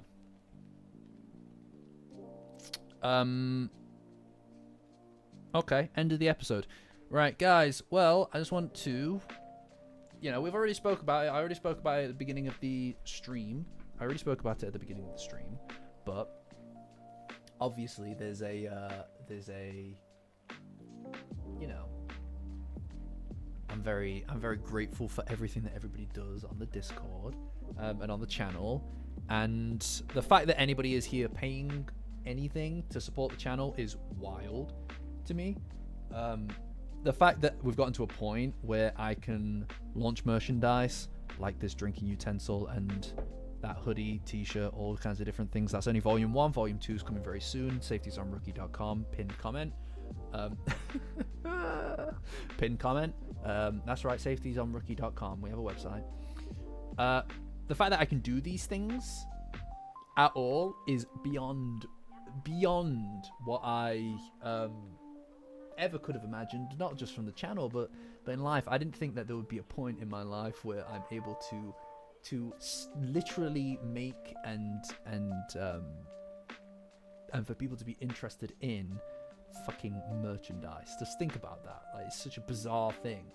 And the only reason I can do these things, I can explore these avenues, is because there are some people, a growing contingent of people, actually, who are supporting the channel. And it's crazy to me that any of you do it, but you do. And I see right now, I'm considering not reading your name out, Blissy, for what I'm seeing on here. I can't believe what I'm seeing on here. I can't believe what I'm seeing on here. Ain't no way. Ain't no way you've gone and called yourself Gigi's dad. I can't believe it. Don't you fuck it. He's done it. I knew he was going to. Alright. I can't believe it. Here I was talking nice things about you guys, and I'm getting this shit. I can't believe it. He just renamed himself Gigi's dad too. Alright, cool. Right, I'm just going to read the names now because you've spoiled the moment for me. So I'm just going to read the names. So anyway, Angle, Burlap Sack, Danny, 5th Gram, Gigi's dad 2, Mother Support, Orbis, Sarah Sidious, Serpo, Classic, Sith Lord, Wolf. Oh, wait, no. Gigi's dad is no longer Gigi's dad. It's Gigi's mum is S tier. Totally on board with that. The Jellies Strikes Back, Turbo Eric, Zill and her gaggle of oak runes. Yeah. Zero, and Tim Kai. The fact that this list gets longer at all is really neat to me. I can't believe you just changed your name back straight away, you absolute rat bastard. Can't believe it. You do this to me. You've both done it. Oh, I'm fine. But yes, this list keeps getting longer, guys, and that is incredibly exciting to me. It just means that more and more time and energy, can be put towards building this. You know, I've already done the pomade. I'm not going back through it. More and more time and energy can be put towards this, and that's very cool. You know.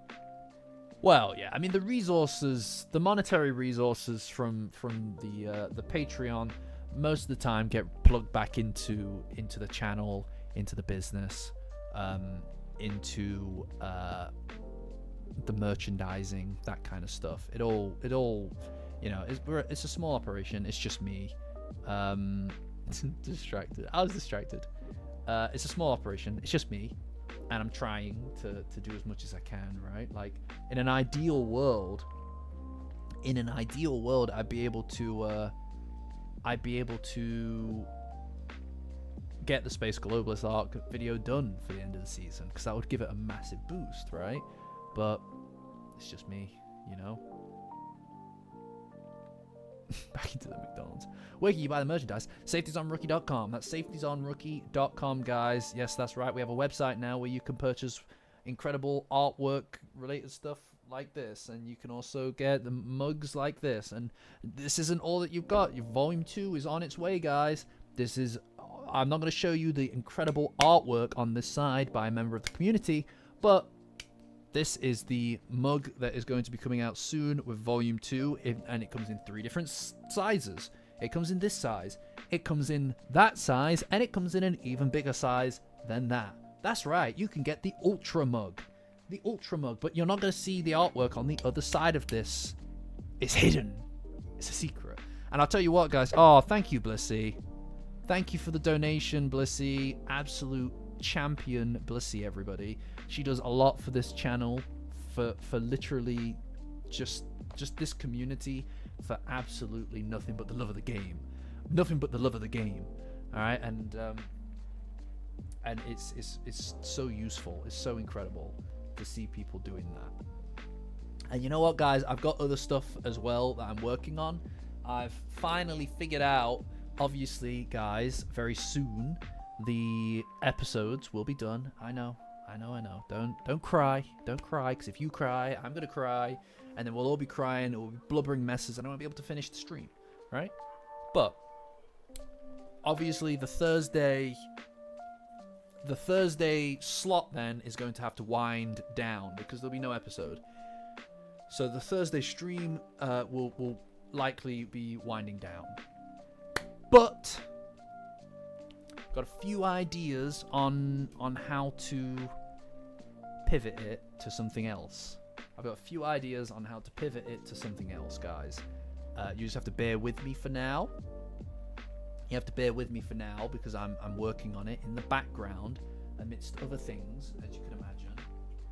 You know, getting the channel running and working is a million different things all the time, every day. And yeah, I mean, like I said, it's a million different things all the time, every day.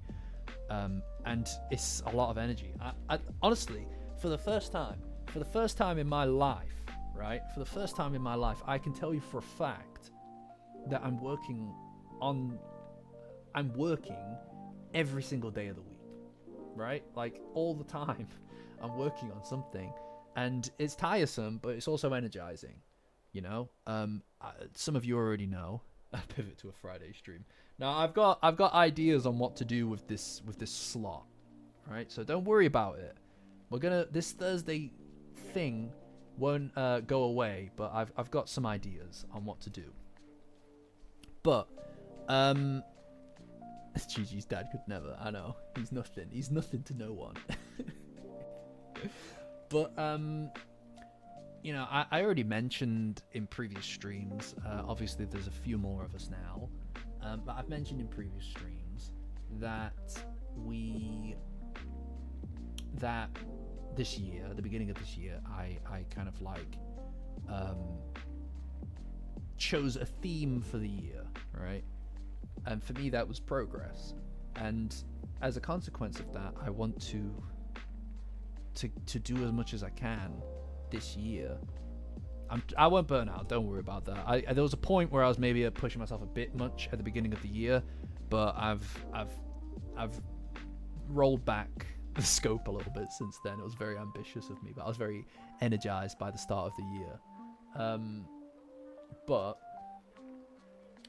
yeah, my theme for this year has been progress, is to work hard on something, specifically this, because I care about it. And that's what I'm trying to do. It's not easy. It's not easy, right? But I really think that if any of you guys have something that you really care about, or want to build something that you really care about, just fucking do it, man. Like, I can't express, like, I did not think anybody would watch that first Dandadan video that I made. Like, why would you know what I mean? Like, why would you think anybody would want to watch that? But if you like it, if you want to do it, there's probably other people that want that as well, and they're waiting for you to make it, you know? The fact that there are people in this stream, on all the comments and things like that, the fact that there are people asking to see a specific thing, or for me to work on the next Retold, wild, right? Like, when I came up with the branding for the Retold videos, right? So Dandadan Retold, right? When I came up with that, I it's kind of one of those things where it's like, people aren't going to use this term. I kind of wanted a brandable term that's just my thing. It's not just an explained video. It's a retelling video. It's a semi-analysis video. I landed on that term, never thinking anybody would fucking use it to describe the series of videos. But now people will say, when's the next retold? And that's crazy to me, that thing that you just came up with is actually a brand now. That's a successful creation of a series, a branded series. And that's crazy to me. I love that. That's the kind of stuff that I absolutely adore, because it's like, it feels like a victory in and of itself, because it's not just this cringe name that you came up with. It's a name now that people have adopted and use, right? The whole brand of the channel, Safety's on Rookie, right? It's stuck to people. People use that terminology. And that's really cool, to the point where I can make a fucking mug with the logo on it, and people will buy it. Numerous people will buy it, and that's crazy, you know? That's the thing, Toaster. That's the thing. Is that it's there's this desire to just keep making shit, man. You know? And it's hard to balance for sure. I won't go into another merch thing, don't worry. You know? Oh, wow. I didn't realize that you came from the streams. That's really cool that you start. Some people did. Some people have become returning viewers, members of the community through the streams, and that's really cool to me. It's very strange that that's something that people have gone from. Like, if you go back to the first stream, it looks like dog shit. It looks awful, and it sounds awful as well, but now it's actually starting to look quite nice. Like, there's a backdrop, there's lots of stuff. I'm glad that you love the merch, Manny. It's alright, I know you're joking, don't worry, dude. But yeah, when season 3 happens, don't worry, we'll come back here. This is still an open slot, right? Season 3, I'm gonna like, with this season, it was kind of just a test bed. When we get to season 3, I'll likely have a catalogue of ideas and content in the works for a more reliable release schedule. I have a long time to think about it, you know? And there's a lot to say. Like, honestly, I have, like, if I have more time, I'll be able to make more, but I've got a bunch of videos, I've got a bunch of video ideas for this season. I just wish I had the time to make them, you know? I know, Yuri, I know. It's really cool to see so many people are still here from those days as well, man, you know? Like, it feels like there's a really wholesome streak to this community, you know?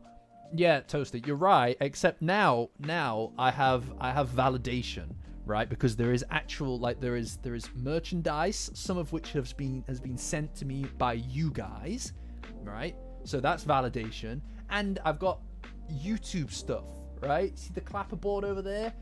All right, that's validation. All right, that means like, that's an official thing, man. I don't need to worry anymore.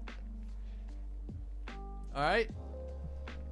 It was just a white wall back then. That was crazy, dude. That was crazy. I looked dreadful back then. It looked dreadful. It looked so bad. This camera was my first purchase, and I am so happy I got it, because the first camera I was using, fucking dog shit, right? You know, Senpai noticed me. Yeah, exactly. You know? Yeah, the stream was dreadful back then. You know. Yeah, I mean, my hair's literally just been cut, but it's just like my hair's not really like, I don't like to cut it short just generally, but my hair it grows in a way where it's kind of, it gets very thick. I have very thick hair, so it kind of just grows out, the layers disappear, and that's what I need to get it cut, rather than the actual length, which I quite like to be a bit longer. I've got to go to Elaine, and she'll go through it properly, like, you know. But I've been going to the same hairdresser for literally like 11 years, you know. I've been going to the same hairdresser for 11 years. You know, we have a good chat, man. Like, we're like BFFs. It's great. You know. Oh, not well. I mean, I'm sure that you could rock it if you found your style, right? Like longer hair, I think is it's just my thing at this point. Oh, I am. Yeah. I mean, I never used to be. I used to be very socially anxious, actually. When I was in school. Nah, you wouldn't even. When I was in school, you wouldn't even notice me, kind of thing. You know, I was just kind of.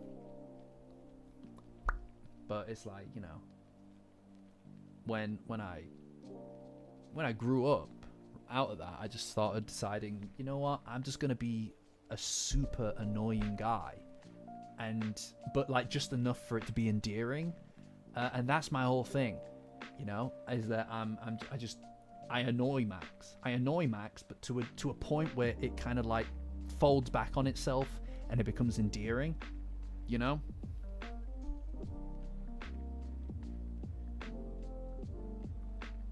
Reading his alien books, yeah, well, you know. But it is what it is. I mean, like, it's one of those things. Yeah, shut the fuck up, Toaster. You're here, aren't you? Huh? Sorry. That's what you get. Yeah, I mean, I've like, obviously, like I was going to my current hairdresser before she had any kids, and now her kid is like 8, so that's a whole thing. Like, that's a whole thing, right? Like, periodically, multiple times a year, I'll just be like, oh, by the way, is he still on his Fortnite thing or what? It's like, it's crazy. Oh, I don't need to. No, I don't. I'm gonna crash out. Yeah. Anyway, right. We can get through one of these. Right. Now, this is actually really interesting because I obviously need to pad this out with the newer episodes.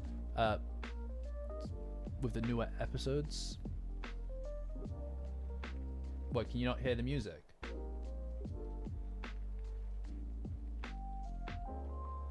Can you not hear the music?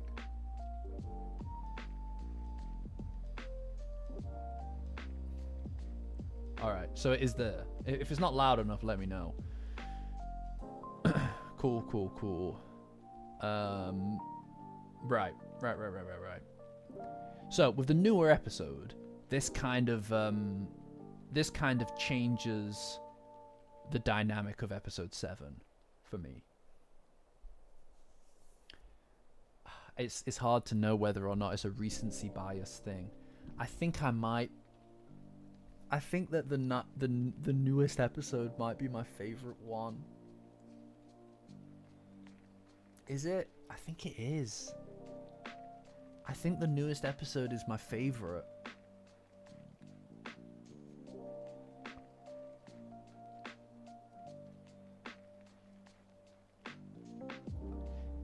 Episode 7, right? I hear what you're saying, Toaster.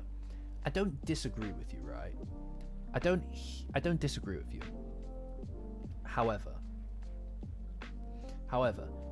look, episode 7, I cried like a baby, right? It was devastating. But if we're doing a Dandadan tier list, right? I just feel like this episode captures everything that is at the heart of Dandadan for me. I absolutely adored it, honestly. You know, like, it's yeah, episode 7 is perfect. It is genuinely a piece of art, right? Okay, like genuinely is. But what can compete with this? With that shit? I don't know. Do you? Do you know what can compete with that? I don't know.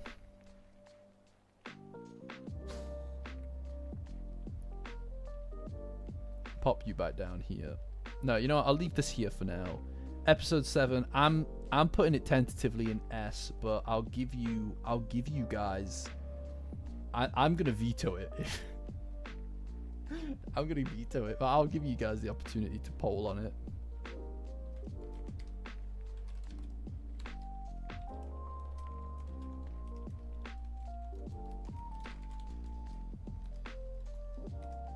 There, you guys can have your opportunity to poll on it, but I can't not pick that. You know, like it's as good as it gets. Look at this shit. Look at these two. This is Dandadan right here, folks. All right, that's what you're looking at. That's the thing. There's nothing else. There's nothing else. You know? Like, oh wait, hold on. Do you see that shit? Whoa. Do you see me? I'm fast as fuck, boy. Oh my lord. I'm over here now. And you ain't gonna stop me. Ain't no one gonna stop me.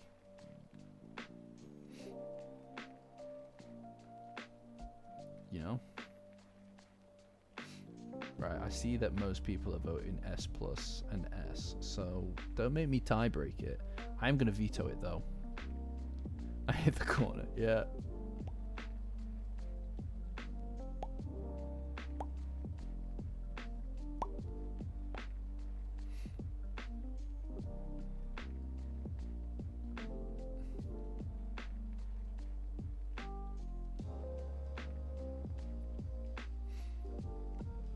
Wow, look at you guys voting S plus, eh? That's crazy. That's crazy. There's at least 28 of you here, chat. So I don't know why there's only 11 votes. Come on, guys. Get good, guys.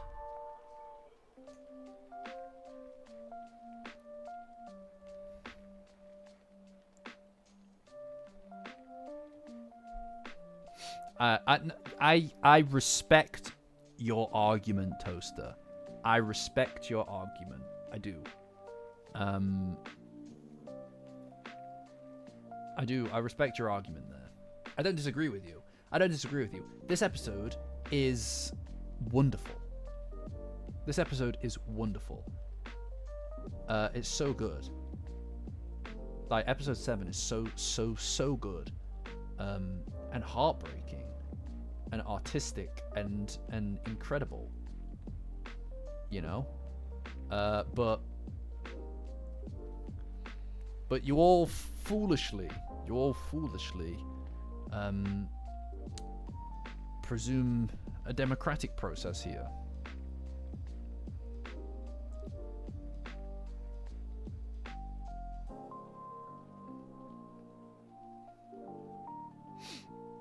In fact, yeah, I'll let you guys.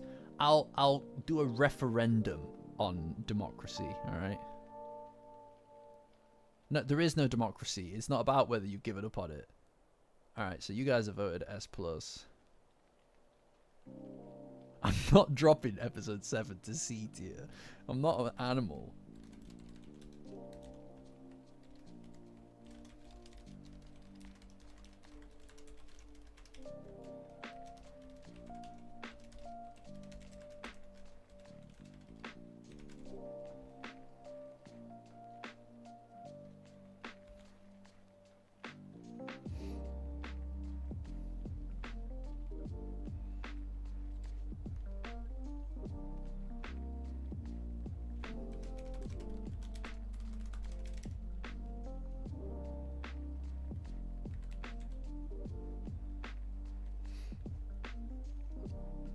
This is just a referendum. This is just a referendum. This is just a referendum.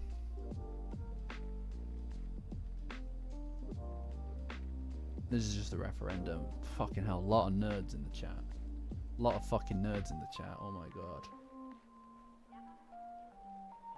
Yeah, I honestly, I mean, if you're a nerd, that's fine, dude. That's fine, dude. If you're a nerd, please go ahead and vote for that, because that's like really cringe, but it's like whatever. I mean, Oh, a bit boring, really, voting for that. You know?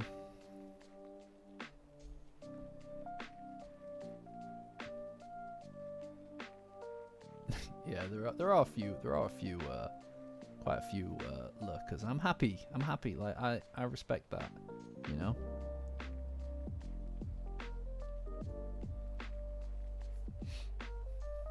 Yeah, I'm glad that everybody joined in. See you later, Yuri. Catch you. If you want to be a nerd and vote no, you can do that as well. You know, but any lurkers in the chat, guys, I'd appreciate you to vote no on this proposition. As if 60% of guys, come on, what are you doing? Why are you doing this? You know, why are you doing this? Again, this is just an advisory referendum more than anything. This is just an advisory referendum, so it's actually not binding, you know.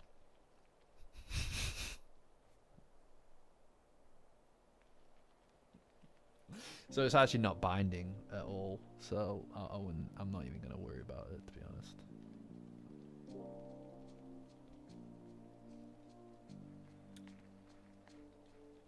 But yeah, episode 7.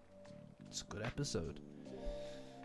It's a good episode. I'm glad that you feel welcomed, Many. You know, like I find that all the people in the Discord and all the chatters and stuff are very welcoming, just generally, right?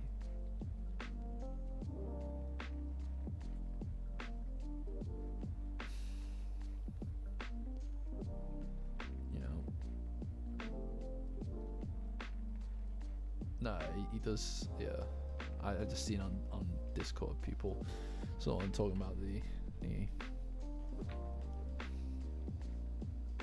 Eric, you are not mean, bro. All right.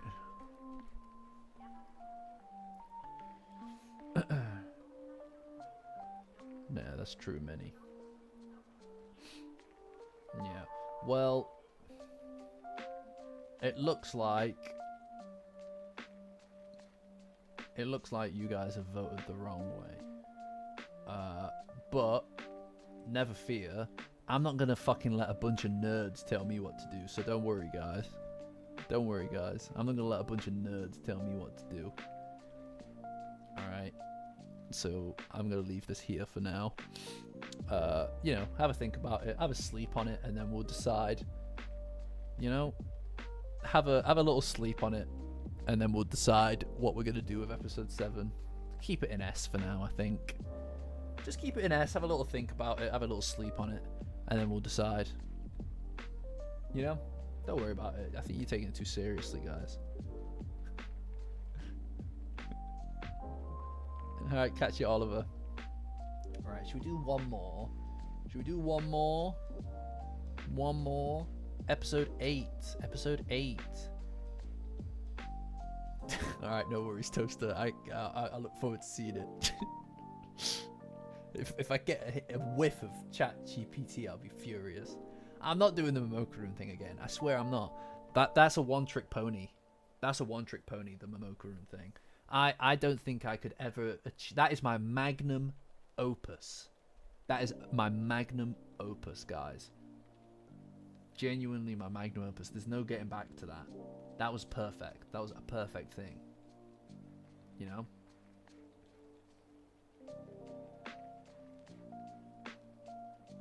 So,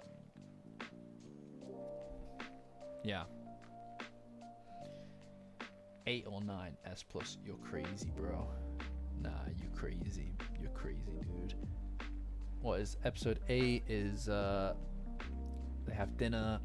They have dinner, they eat the salmon. Then Toasters can't use AI. That's true. That's true. Toasters aren't even alive. Not really. They've got no soul.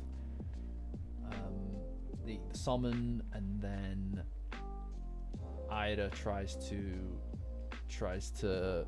kiss Okuru, and Momo catches them, and then yeah, this is like a B. Did we skip? Oh yeah, we appear to have skipped episode 6. That's a good point. Let's do episode 6 while we're here.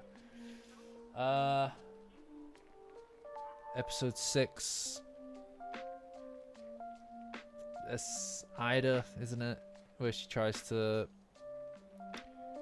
attack Momo.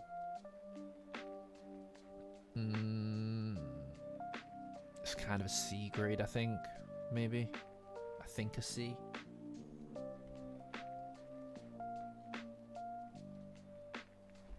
I think it's a C.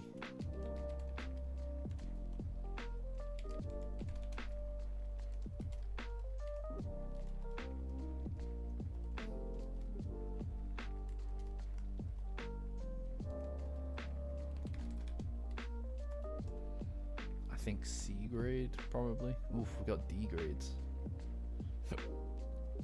Alright.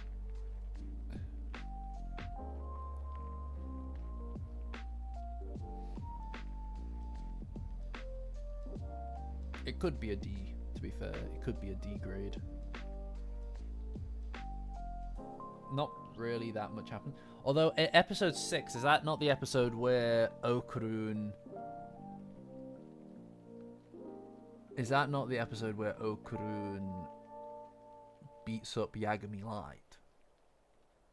Yagami Light.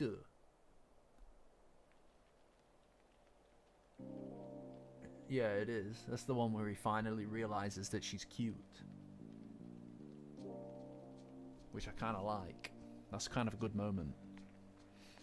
You know? So I'm inclined to give it probably a C. Voting is dumb, but I give you the opportunity to vote, and oftentimes we align. Look, I give you democracy in small decisions, right? But the big choices, you leave that to me. Don't worry about it. Alright, just go back to whatever it is. Whatever it is that you guys do. But he beats up Yagami Light, and he realizes that Momo's cute. To me, that's a pretty good indicator of a C grade, you know? That's some C grade shit right there. Although we do have all of season 2 to rank as well. Maybe it is a D grade in comparison. Oh my lord, what have we done? What have we done? Oof, I should have been more generous with the numbers for this, shouldn't I? Yikes. I should have been more generous with the... No. No. Screw it. No. Hell no. I shouldn't have. I refuse to. I'm not going back. I don't go back. I don't take notes, and I don't go back. Alright? We just keep pushing forward. We just keep pushing forward. What? 7? No. No. What? No. No. Look, maybe. The 7 might be an S plus tier. I've not decided yet. Alright? I have not decided yet.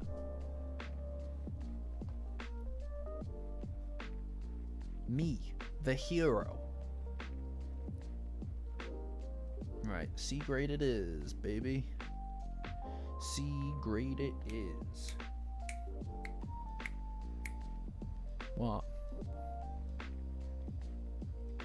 Well, that's for me to decide. Just like in that thing.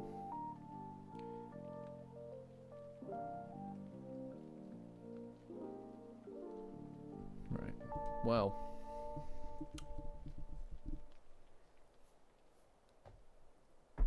Well, guys, I think that's all I've got in me today. But remember, guys, and it breaks my heart. It does. Breaks my heart, guys. But we might move it into D tier, alright? We might move it into D tier. Okay. No, you're right. No, you are right. You are right, Blissy. I think that you might be right that it is a D tier episode. I think you might be right, but we'll decide as we go on. Remember, and it breaks my heart, but there is no Monday stream. Guys, you've got your Monday back for once. I don't know what it is that you would have done on a Monday before I came along. Have we ever missed a Monday stream since starting? Have we missed a single Monday stream since we started? Have we? I don't think we have. I think this is the first Monday, guys. I think this might be the first Monday that we don't do something. Is that right?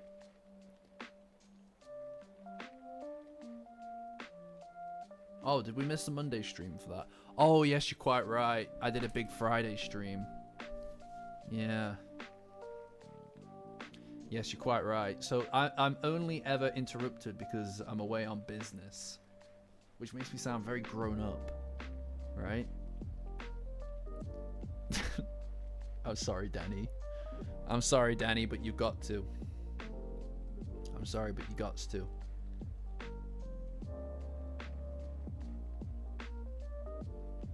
Yeah, you guys will you'll be fine.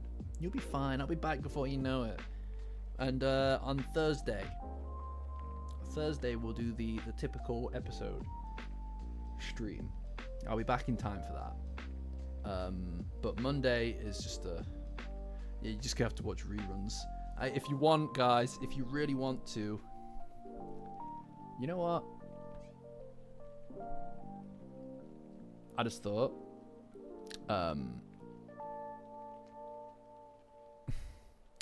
if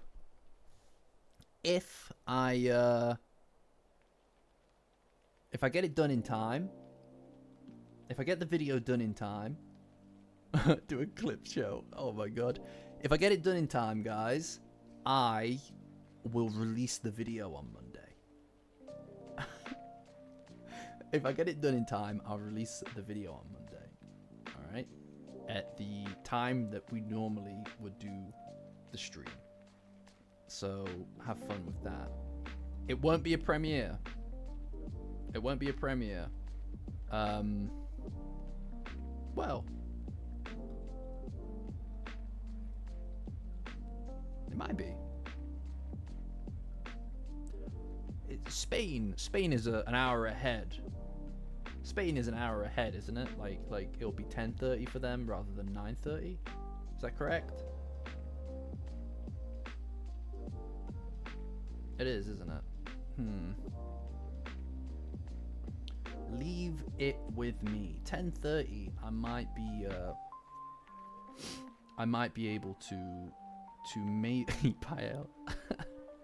I might be able to scrape by a premiere for such an event. Undecided. Leave it with me. I'll see if I get the video done by the end of Saturday, guys. If I get it done, then let's ball. If I don't, then tough titties. It'll have to be the next week. All right. If that's the case, then I'll have to leave you all on your Todd until I'm back on Thursday. But I'm sure you'll manage. You're all strong fellows, aren't you? I've only got a little bit of I've only got like one little bit of the script left as well. I've only got one bit of the script left. You know, it's so close to being done, honestly. Yeah, Barcelona. I'm excited to go. For sure. Oh, I don't know. Are you? I'm trying my best here, guys. I'm trying my bestest. You know, but we'll see. We'll see one way or the other. But I also have naturally got a lot of exciting stuff that I'm looking to kind of get working. Obviously, we've got volume 2 of the merchandise coming. I've got at least 2 more videos in the works currently. And I'm in a few other discussions about other things that maybe I can get worked out to for the channel. But we'll see. We'll see how that works off. But it means that you know, this Thursday slot won't completely disappear into the ether, ideally. But I've got to work out a few logistics before I figure out what it is exactly and what that would look like.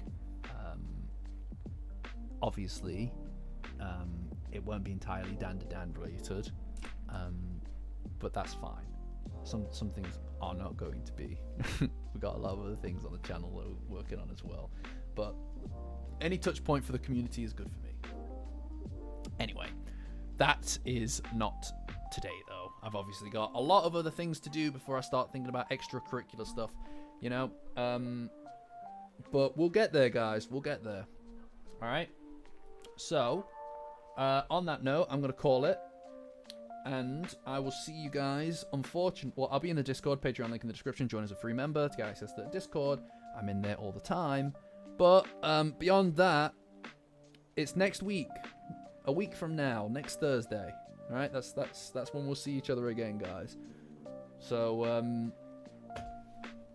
I hope you've had fun. I've enjoyed myself, and until next week, guys, I'll see ya. See ya.